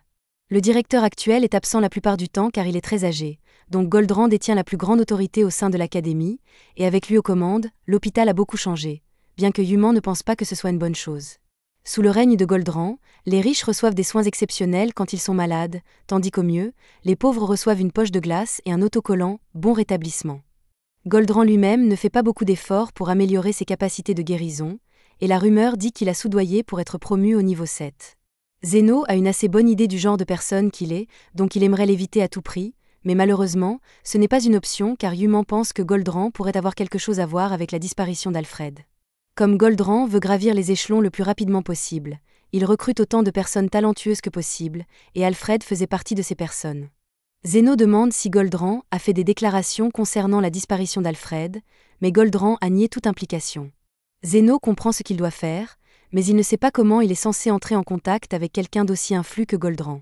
Yuman lui dit de ne pas s'inquiéter car, si Zéno démontre ses incroyables compétences de guérison dans l'un des programmes, Goldrand ne manquera pas de le contacter. Zéno sait qu'il est compétent, mais il n'a jamais vraiment eu l'occasion de se comparer aux autres guérisseurs, donc il n'est pas sûr de la mesure de ses compétences, mais il est prêt à essayer quand même. Juste à ce moment, un associé de Yuman, Cress, s'approche et lui demande pourquoi elle mange dans le coin de la salle sans lui. Yuman lui dit qu'elle est libre de manger où elle veut, mais Cress ne comprend pas l'allusion et pense qu'elle joue les difficiles. Il remarque ensuite Zéno et le reconnaît comme l'étudiant spécial qu'un guérisseur d'élite a recommandé, donc il est un peu jaloux, mais il décide de partir en disant à Zéno qu'il ferait mieux de ne pas déshonorer son parrain. Zéno demande à Yuman ce que c'était que ça, alors elle lui dit que Cress est l'un de ses camarades de classe, et que c'est un bon gars, mais depuis qu'il a été repéré par Goldrand, son ego a explosé. Quand Zéno était plus jeune, il s'entraînait sur un cadavre qu'il avait trouvé dans une ruelle et essayait de le ramener à la vie, mais avant qu'il ne puisse potentiellement créer un zombie, son futur maître est apparu et lui a donné un coup sur la tête. Il a dit à Zéno que ce serait un gaspillage d'utiliser sa magie sur les morts, et qu'il devrait plutôt l'utiliser pour aider les vivants. À partir de ce moment, le maître de Zéno l'a pris sous son aile et a commencé à l'entraîner dans les voies de la magie de guérison, avec un autre enfant nommé Veritra, et après seulement 1 an, ils étaient tous deux devenus des guérisseurs exceptionnels. Cependant, leur maître les a avertis de ne pas devenir trop confiants car être capable de guérir quelques blessures ne fait de toi qu'un guérisseur de 3e ordre. Revenons au présent, Zéno participe à son premier cours en tant qu'étudiant ici, et le sujet du jour est les monstres morts-vivants.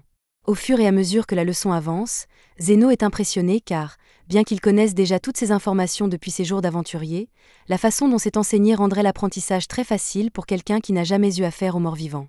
Le professeur demande aux élèves s'ils ont des questions, alors un élève lève la main et pose une question sur les spectres. Malheureusement, le professeur n'a pas beaucoup d'informations sur les spectres à part le fait qu'ils sont les plus haut gradés parmi les morts-vivants.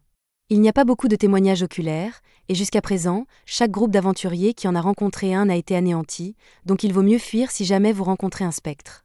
De plus, ceux qui peuvent parler doivent être évités à tout prix car l'intelligence d'un spectre est un indicateur clair de sa puissance.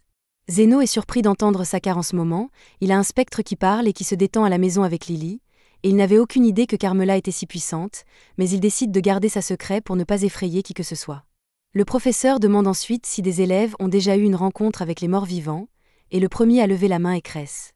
Il se présente et dit qu'il a passé quelques années à aventurer, donc il a vaincu environ 30 fantômes. Tout le monde est impressionné par ce nombre. Alors ils applaudissent tous pour Cress, et il adore toute cette attention, mais ensuite il remarque que Zéno ne l'applaudit pas, alors il lui demande combien de fantômes il a vaincus. Zéno peut gérer environ 50 fantômes à la fois, mais il ne veut pas trop se démarquer, alors il décide de simplement égaler les chiffres de Cress et dit à tout le monde qu'il peut exorciser 30 fantômes. Cress le traite de menteur, mais Zéno insiste sur le fait qu'il ne peut vaincre que 30 fantômes à la fois, et tout le monde reste silencieux quand il réalise qu'il veut dire qu'il peut en vaincre autant en un seul combat. Il lui demande d'expliquer comment c'est arrivé, alors Zéno leur dit qu'il est entré une fois dans le labyrinthe souterrain, et que l'endroit était plein de fantômes, alors il a juste continué à lancer soin jusqu'à ce qu'ils disparaissent tous.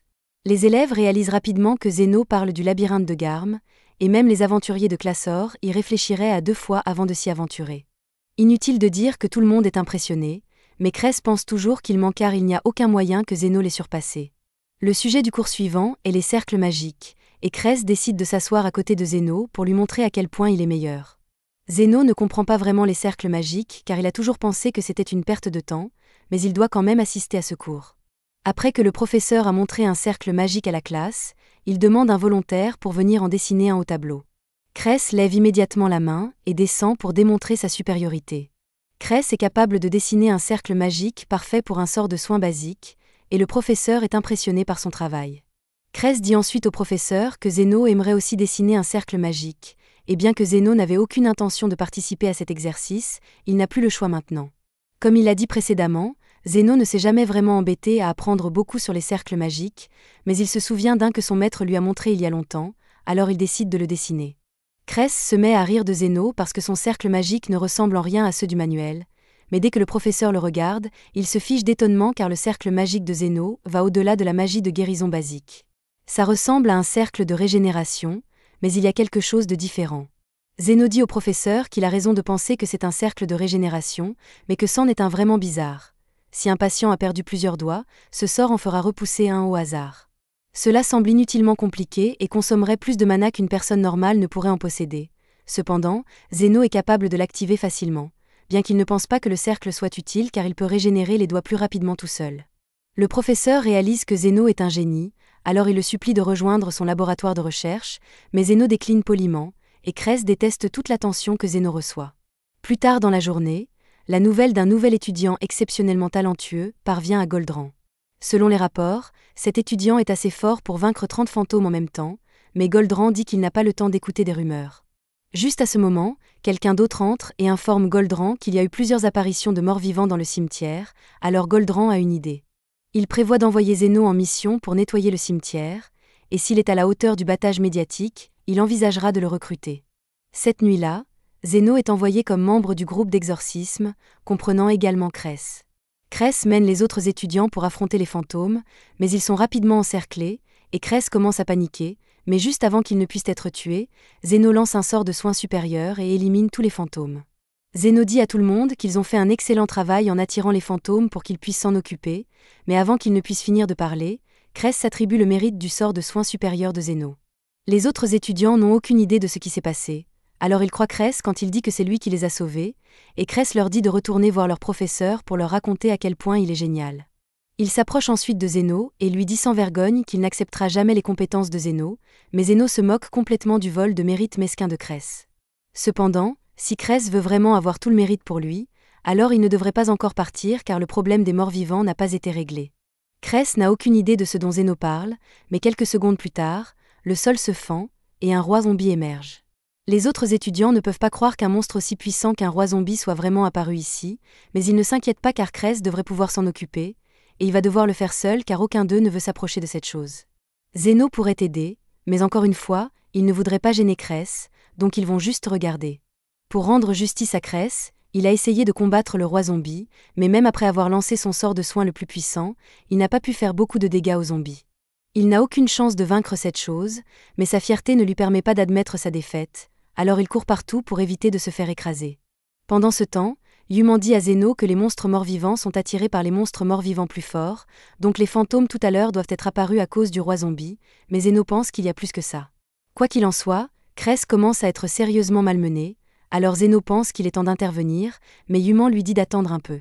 Elle tient toujours à Cress, mais elle veut qu'il tire une leçon de tout ça. Jusqu'à présent, Cress a tenu en se soignant chaque fois qu'il est envoyé contre un mur, mais finalement, il est attrapé par le zombie et est sur le point d'être mangé. Alors Zeno décide enfin d'aider. Il se prépare à utiliser l'un de ses sorts les plus puissants, et une fois prêt, il lance méga soin. Des lumières brillantes entourent le zombie, alors qu'une quantité incroyable de magie de guérison brûle la chair pourrie de ses os. Maintenant que le zombie a été désintégré, la mission est enfin terminée, mais ce que Yuman a dit plus tôt sur les morts-vivants attirés par des morts-vivants plus forts fait réfléchir Zeno, et il réalise bientôt que la raison pour laquelle le zombie et les fantômes sont apparus est que Carmela est ici. Une fois rentré chez lui, il demande à Carmela si elle sait quelque chose à propos de la récente augmentation des apparitions de morts-vivants dans les environs. Honnêtement, elle n'avait aucune idée qu'elle attirait des monstres morts-vivants. Elle demande à Zeno s'il va la chasser à cause de cela, mais Zeno y réfléchit et, compte tenu de l'effet de Carmela sur son environnement, il pense qu'il serait plus sûr pour tout le monde de la garder à ses côtés. Carmela est troublée après l'avoir entendu dire cela, car c'est la première fois de sa vie de morte vivante que quelqu'un dit vouloir qu'elle reste. Elle promet donc de rester aux côtés de Zeno, mais elle continuera à l'embêter à chaque occasion. Le lendemain, Kresn rencontre son superviseur, qui veut le féliciter pour son excellent travail lors de l'exorcisme. D'après les autres étudiants présents, Kresn a géré toute la situation avec un seul sort puissant, mais Kresn sait que Zeno était responsable. Comme Kresn a pris tout le mérite, le superviseur déclare que Zeno ne doit pas être aussi impressionnant que le disent les rumeurs, et qu'il ne sera donc pas accepté dans le groupe de Goldran. Kresn pourrait simplement partir maintenant et garder le mérite de la performance de Zeno, mais il commence à se sentir coupable. Il se manifeste donc et admet qu'il n'est pas celui qui a vaincu tous les monstres. Il dit que Zeno est celui qui a affronté les morts-vivants et le roi zombie, et qu'il l'a vu de ses propres yeux. Il quitte ensuite le bureau du superviseur, frustré car sa crédibilité vient de prendre un coup énorme après avoir avoué avoir volé le mérite. Mais Zeno lui a sauvé la vie, et maintenant qu'il a dit la vérité, il est certain que Zeno sera accepté dans le laboratoire de recherche, donc ils sont quittes. Peu après, Ernardo annonce joyeusement à Zeno que le laboratoire de recherche de Goldran le convoque, il semble donc qu'il va être invité à rejoindre leur faction. Zeno trouve ça génial, mais il est un peu surpris car il pensait que Kresn aurait pris tout le mérite pour l'exorcisme des morts-vivants. Quoi qu'il en soit, il est content d'avoir franchi le premier obstacle dans son enquête sur Goldran. Mais Ernardo lui dit qu'il reste encore beaucoup de travail, car Zeno va devoir passer un entretien avec le professeur. Zeno demande pourquoi il y a autant d'étapes pour rejoindre un groupe de recherche, mais comme Goldran détient beaucoup de pouvoir, il est très exigeant sur les personnes qu'il garde autour de lui. Zeno demande pourquoi Goldran a autant de pouvoir, car s'il est juste un guérisseur avancé, un guérisseur d'élite comme Ernardo devrait avoir plus d'influence. Ernardo lui explique qu'un titre n'équivaut pas toujours au pouvoir, surtout dans son cas, car il a obtenu son titre grâce au développement de médicaments. Zeno ne comprend pas vraiment la politique de la situation, mais il dit qu'il va y aller maintenant, et les autres lui souhaitent bonne chance. Zeno finit par arriver dans la salle de réunion, et après que Goldran se soit présenté, la première chose qu'il fait est de demander à Zeno ce qu'il sait faire. Zeno répond qu'il est guérisseur, donc il soigne les gens, mais Goldran dit que ce n'est pas suffisant. N'importe quel guérisseur peut soigner les gens, mais quelqu'un avec les compétences de Zeno devrait viser plus haut. Il suppose que Zeno sait déjà que les guérisseurs ont beaucoup d'influence dans ce pays. En fait, ce ne serait pas exagéré de dire que cette nation n'existe que grâce aux guérisseurs, mais seule la classe dirigeante profite de leur travail. C'est pourquoi Goldran a l'intention de rejoindre la classe dirigeante, mais pas pour une noble cause comme le bien commun. C'est parce qu'il veut s'assurer de profiter de l'exploitation aussi. Il pense que la vie d'une personne n'a de valeur que ce qu'elle peut apporter, donc il n'a pas l'intention de soigner les pauvres. Après avoir fini son monologue, il demande à Zeno de reproduire le cercle magique qu'il a montré en classe pour pouvoir le juger correctement. Zeno ne sait pas ce que dessiner un cercle magique va prouver, mais il le fait quand même. Après que Goldran l'ait examiné, il se lève et dit à Zeno qu'il peut rejoindre son laboratoire à partir de demain. Le lendemain, Zeno marche dans les couloirs quand soudain les membres du laboratoire de recherche de Goldran passent devant lui. Au fond, Zeno aperçoit Kresn, qui lui dit de se dépêcher et de se mettre en ligne. Kresn accueille Zeno dans le groupe de recherche avec un sourire, mais il souligne que, comme il était là en premier, Zeno doit le respecter en tant qu'ancien. Après tout, la seule raison pour laquelle Zeno a été accepté, c'est parce que Kresn l'a recommandé. À ce propos, Zeno demande pourquoi Kresn a dit la vérité, alors qu'il aurait été plus simple de mentir et de protéger sa réputation. C'était surtout à cause de la culpabilité, mais aussi parce que Kresn a réalisé qu'il pouvait profiter du succès de Zeno s'il rejoignait le groupe de recherche. Zeno apprécie qu'il soit au moins honnête sur ses intentions, mais passons, il veut savoir pourquoi ils font la queue comme ça.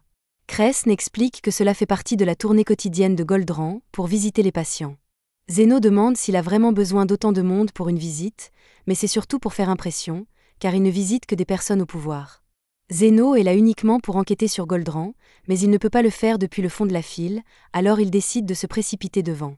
Le patient dit à Goldran que son pied lui fait très mal depuis hier. Goldran l'examine et il s'agit d'une simple entorse.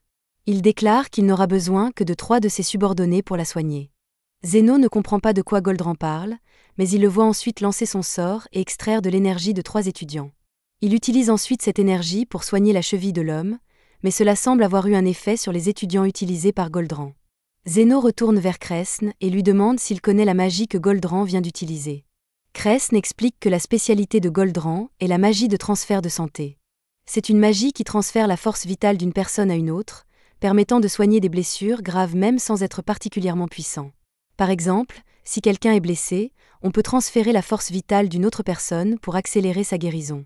Mais les blessures plus graves nécessitent beaucoup plus de force vitale, donc la charge est généralement répartie entre plusieurs personnes, et dans la plupart des cas, les effets secondaires ne sont que de la légère fatigue. Zeno trouve ça intéressant, et cela explique pourquoi Goldrant tient tant à garder autant de guérisseurs autour de lui.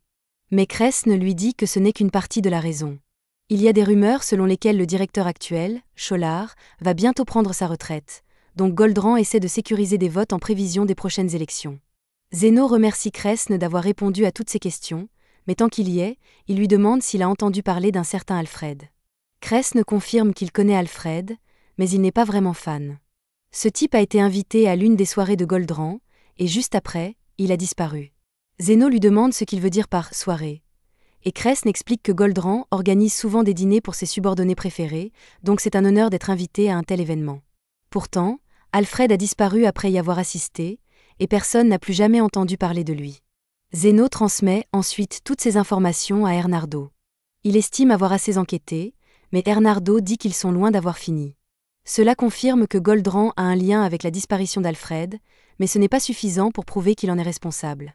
Il a besoin que Zeno devienne l'un des favoris de Goldrant et qu'il infiltre le dîner pour découvrir ce qui s'est passé.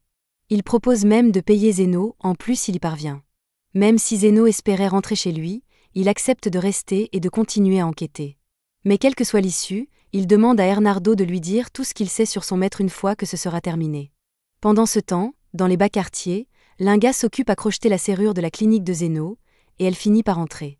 Elle est là parce qu'elle veut aider Zeno en nettoyant pendant son absence, mais ça ne fait pas de mal de renifler un peu ses affaires pendant qu'elle y est. C'est alors que Linga sent une autre présence. Elle se prépare au combat, mais à sa surprise, c'est Zofia.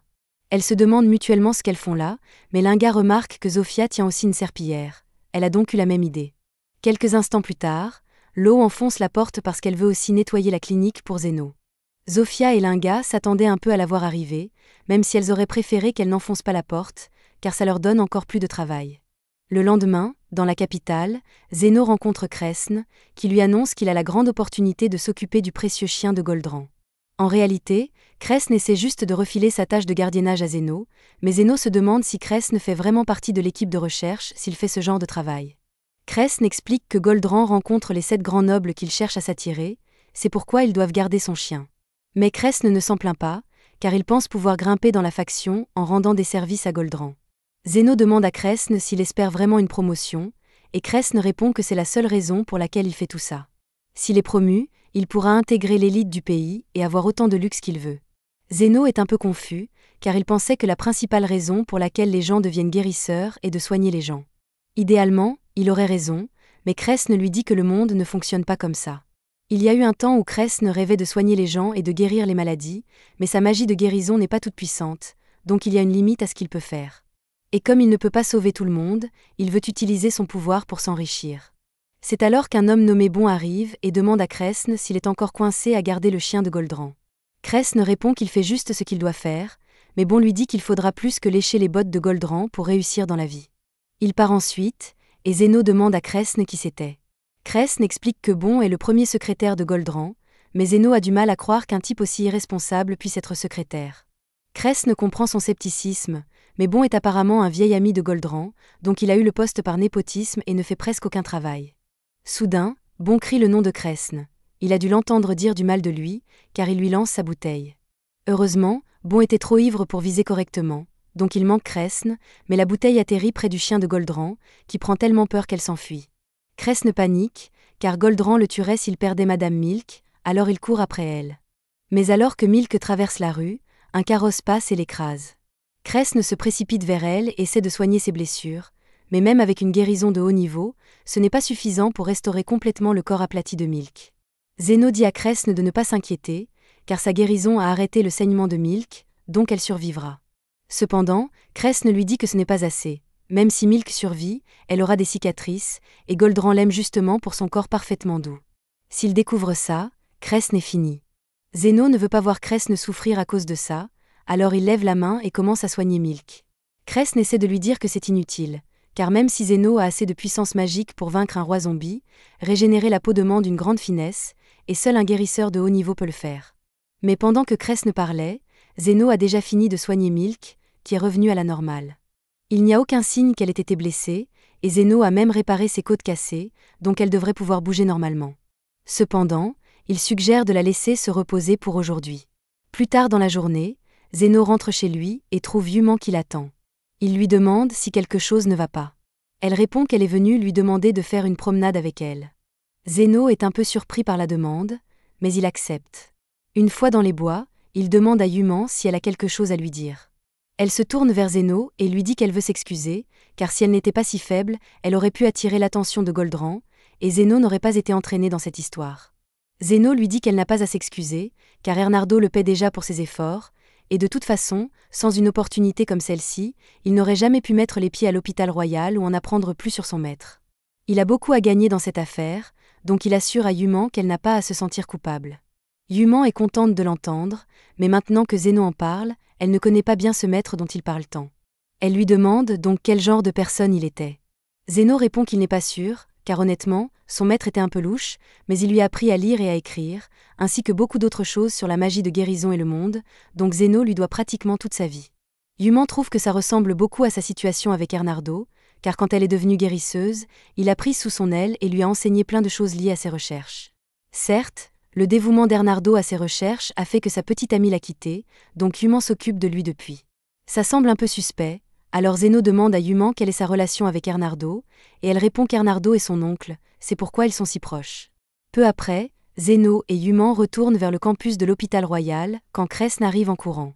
Il se met à genoux et supplie Zeno de l'aider, car il s'est mis dans une situation difficile, et à voir son expression, Zeno comprend qu'il s'agit d'un vrai problème. Goldrand retourne à son bureau après un déjeuner arrosé avec l'Orphénelle, et son deuxième assistant l'accueille à son retour, mais il remarque que Goldrand semble contrarié par quelque chose, alors il lui demande si quelque chose s'est mal passé pendant son déjeuner. Goldrand lui répond que rien de grave ne s'est produit pendant qu'il discutait avec l'Orphénelle, mais que Fenel a mentionné que sa fille souffrait d'une étrange éruption cutanée sur le visage, et il se demandait si Goldrand pouvait faire quelque chose à ce sujet. Goldrand y réfléchit un instant et conclut qu'il s'agissait sans doute de la maladie Haute-Face. La maladie n'est pas mortelle, donc elle finira par disparaître d'elle-même, mais si la fille de Fenel veut s'en débarrasser immédiatement, il va falloir exciser la zone affectée. Cependant, une telle opération laisserait indubitablement une énorme cicatrice, et il est certain que la fille de Fenel ne serait pas satisfaite de cela. Il sait qu'il pourrait régénérer sa peau avec suffisamment de donneurs pour la magie de transfert de santé, ce qui éviterait toute cicatrice, mais apparemment, la fille de Fenel est si gênée par son visage qu'elle refuse de se montrer à trop de monde.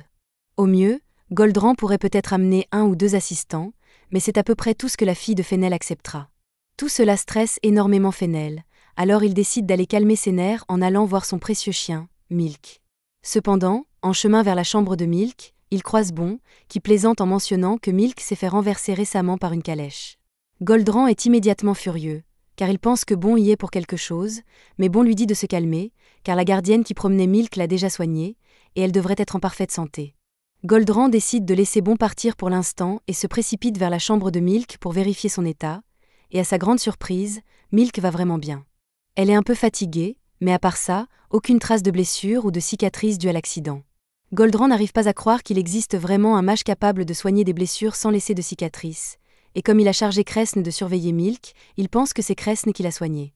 Ce qui nous ramène au dilemme de Kresn. Goldrand lui a demandé de soigner la fille de l'Orphénelle, mais il n'a pas les compétences nécessaires pour le faire. Kresn explique à Zeno que la fille de Fenel a contracté la maladie Haute-Face, mais Zeno ne comprend pas pourquoi c'est un problème, puisque l'Haute-Face est une maladie bénigne qui finira par disparaître d'elle-même avec le temps. Kresn en est conscient, mais la fille de Fenel refuse de participer à toute fonction sociale avec son visage dans cet état, donc il faut agir immédiatement.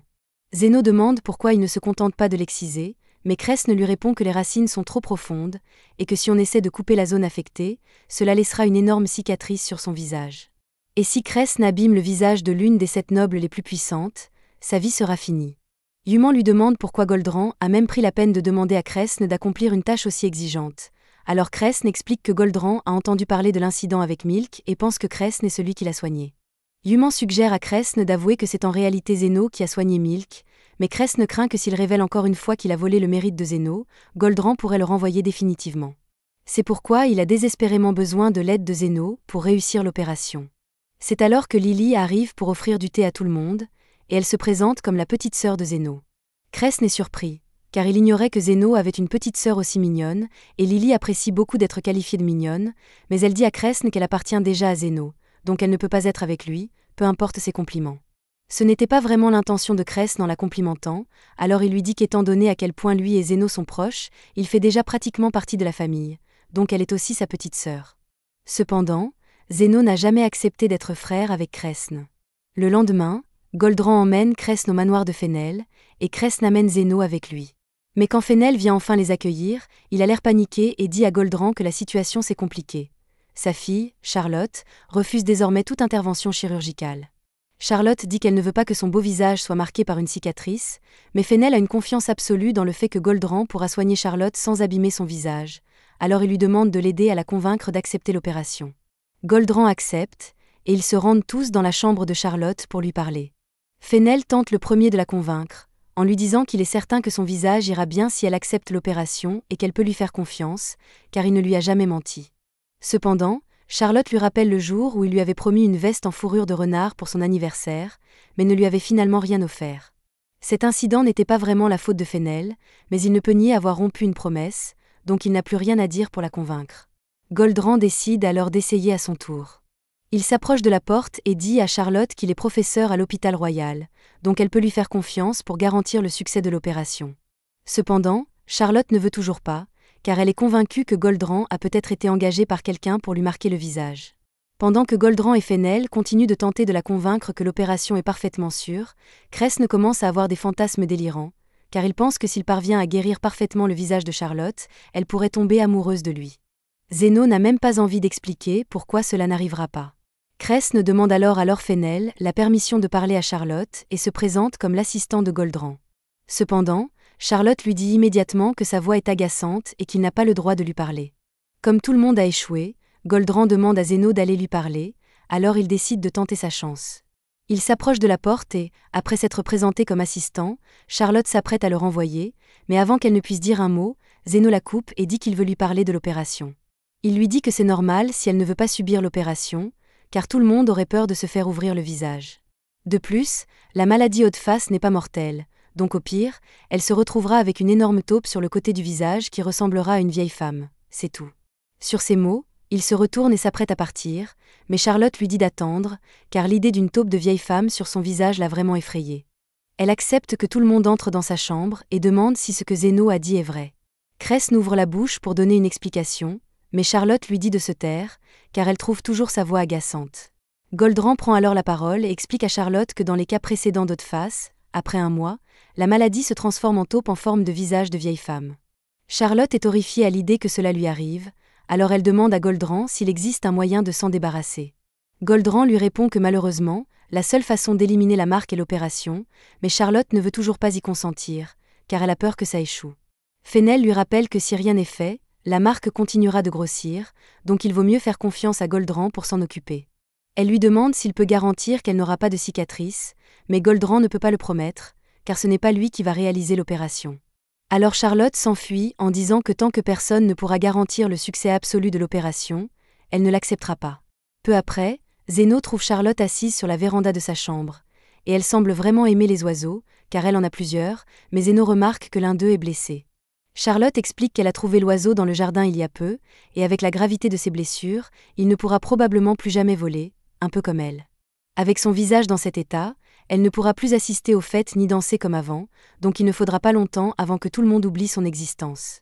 Zéno demande à Charlotte si elle veut vraiment guérir, alors elle crie que bien sûr qu'elle veut guérir, mais elle ne veut pas non plus de cicatrices, donc il devrait arrêter de lui en parler. Cependant, pendant que Charlotte était occupée à crier, Zéno a déjà soigné l'aile du petit oiseau, qui vole maintenant comme s'il n'avait jamais été blessé. Charlotte n'arrive pas à croire à quel point Zéno a pu soigner l'oiseau si facilement, mais Zéno dit qu'il peut faire la même chose pour elle, car que l'on soit noble, civil ou paysan, si l'on est en difficulté, Zéno fera tout son possible pour aider, car c'est son travail de guérisseur. Les paroles de Zéno ont convaincu Charlotte qu'il sait vraiment ce qu'il fait, alors elle décide de lui faire confiance et accepte l'opération. Une fois que Charlotte a été endormie, Fennel quitte la pièce et demande à Goldrand de prendre soin d'elle, mais Goldrand ne compte rien faire du tout, car il a déjà délégué l'opération à Zéno et Cresne. Cependant, il compte toujours s'en attribuer le mérite, alors il avertit Cresne qu'il ferait mieux de ne pas rater.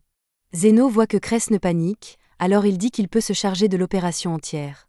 Kresn est reconnaissant, mais il demande à Zeno s'il a déjà réalisé une telle opération auparavant, et techniquement, Zeno l'a fait, mais c'était quand il était enfant. Quoi qu'il en soit, il a plus d'expérience que Kresn, donc il s'apprête à prendre le rôle de chirurgien, mais Goldran s'approche et dit que c'est Kresn qui doit réaliser l'opération, donc Zeno est obligé de devenir l'assistant. Kresn prend nerveusement le scalpel et essaie de commencer l'opération, mais il n'arrive pas à arrêter ses tremblements. Il a étudié cette procédure à l'hôpital, donc il essaie de suivre les instructions du manuel, mais Zeno lui dit d'attendre pendant qu'il effectue un scan corporel. Kresn ne comprend pas ce que Zeno vient de faire, alors Zeno explique qu'il a regardé à l'intérieur du corps de Charlotte et qu'il sait maintenant où se trouvent toutes les racines de la verrue, donc Kresn n'a pas besoin de couper à l'aveugle. L'opération progresse sans encombre grâce aux instructions de Zeno, mais alors que Kresn s'apprête à couper la dernière racine, il découvre quelque chose d'horrible. Une racine s'est enchevêtrée dans les nerfs faciaux de Charlotte, donc pour la couper, il faudrait sectionner les nerfs de Charlotte, ce qui altérerait son apparence. Soigner les nerfs est très délicat, donc Kresn suggère de refermer Charlotte et de la transférer à l'hôpital royal pour qu'elle y soit traitée correctement. Cependant, Goldran ne se soucie que de son image. Il a promis à Fennel qu'il se débarrasserait des excroissances de Charlotte, mais pour le faire maintenant, il faudrait couper ses nerfs et abîmer son visage. Un bon médecin aurait écouté les inquiétudes de Kresn et aurait fait ce qui est le mieux pour la patiente, mais Goldran est un traître, alors il attrape le bras de Kresn et le force physiquement à couper la dernière racine, ainsi que le nerf facial de Charlotte. Il se met alors à crier, en faisant comme si Kresn avait coupé le nerf tout seul, et Kresn est trop stupéfait pour dire quoi que ce soit.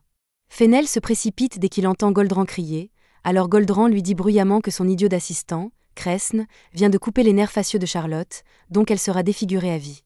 Une telle accusation ruinerait la vie de Kresn, et Goldran est parfaitement d'accord avec ça. Mais Zeno ne l'est pas et refuse de rester les bras croisés pendant que cela se produit, surtout pas quand Charlotte lui a personnellement demandé de l'aide. Il dit haut et fort à Fennel que Goldran exagère et qu'un nerf coupé n'est pas inquiétant.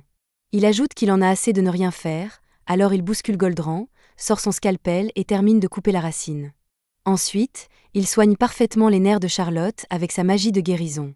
Quelques heures plus tard, Charlotte se réveille dans son lit, et son père est ravi de la voir éveillée, mais avant toute étreinte, elle veut voir à quoi ressemble son visage maintenant. Elle attrape un miroir, et dès qu'elle se regarde, elle éclate en larmes, car les excroissances ont vraiment disparu. Goldran a pris tout le mérite de l'opération, donc Fennel pense que c'est lui qui a aidé sa fille. Goldran a dit qu'il devait partir immédiatement après l'opération, car il avait des affaires à régler concernant l'élection de l'hôpital, et Fennel lui a promis son soutien total en remerciement pour tout ce qu'il a fait. Cependant, Charlotte a le sentiment que Goldran n'est peut-être pas aussi formidable qu'il le prétend. Pendant l'opération, Charlotte se souvient avoir entendu la voix de Zeno la rassurer en lui disant que tout irait bien, donc elle sait que c'est lui qui l'a sauvée, et elle lui en sera éternellement reconnaissante. Plus tard, Zeno aide Human à transporter des bouteilles depuis le laboratoire d'Hernardo, et elle explique que ce sont certaines de ses dernières concoctions, mais elle ne sait pas ce qu'elles font. Pendant qu'ils sont dans la réserve, Kresn arrive en courant car il a une grande nouvelle. Lui et Zeno viennent d'être invités à un dîner privé de Goldran. Cela semble être une excellente nouvelle, mais Human remarque que Kresn n'a pas l'air si heureux que ça. Il dit qu'il est excité, mais honnêtement, il est un peu méfiant à l'idée de s'impliquer avec Goldran après ce qui s'est passé la dernière fois. Malgré tout, cela pourrait lui valoir une grosse promotion, donc il décide d'y aller quand même. Cela dit, le dîner est ce soir, donc Kresn dit qu'il retrouvera Zeno dans le hall. C'était la fin de l'épisode 10. Abonnez-vous pour ne pas manquer le prochain.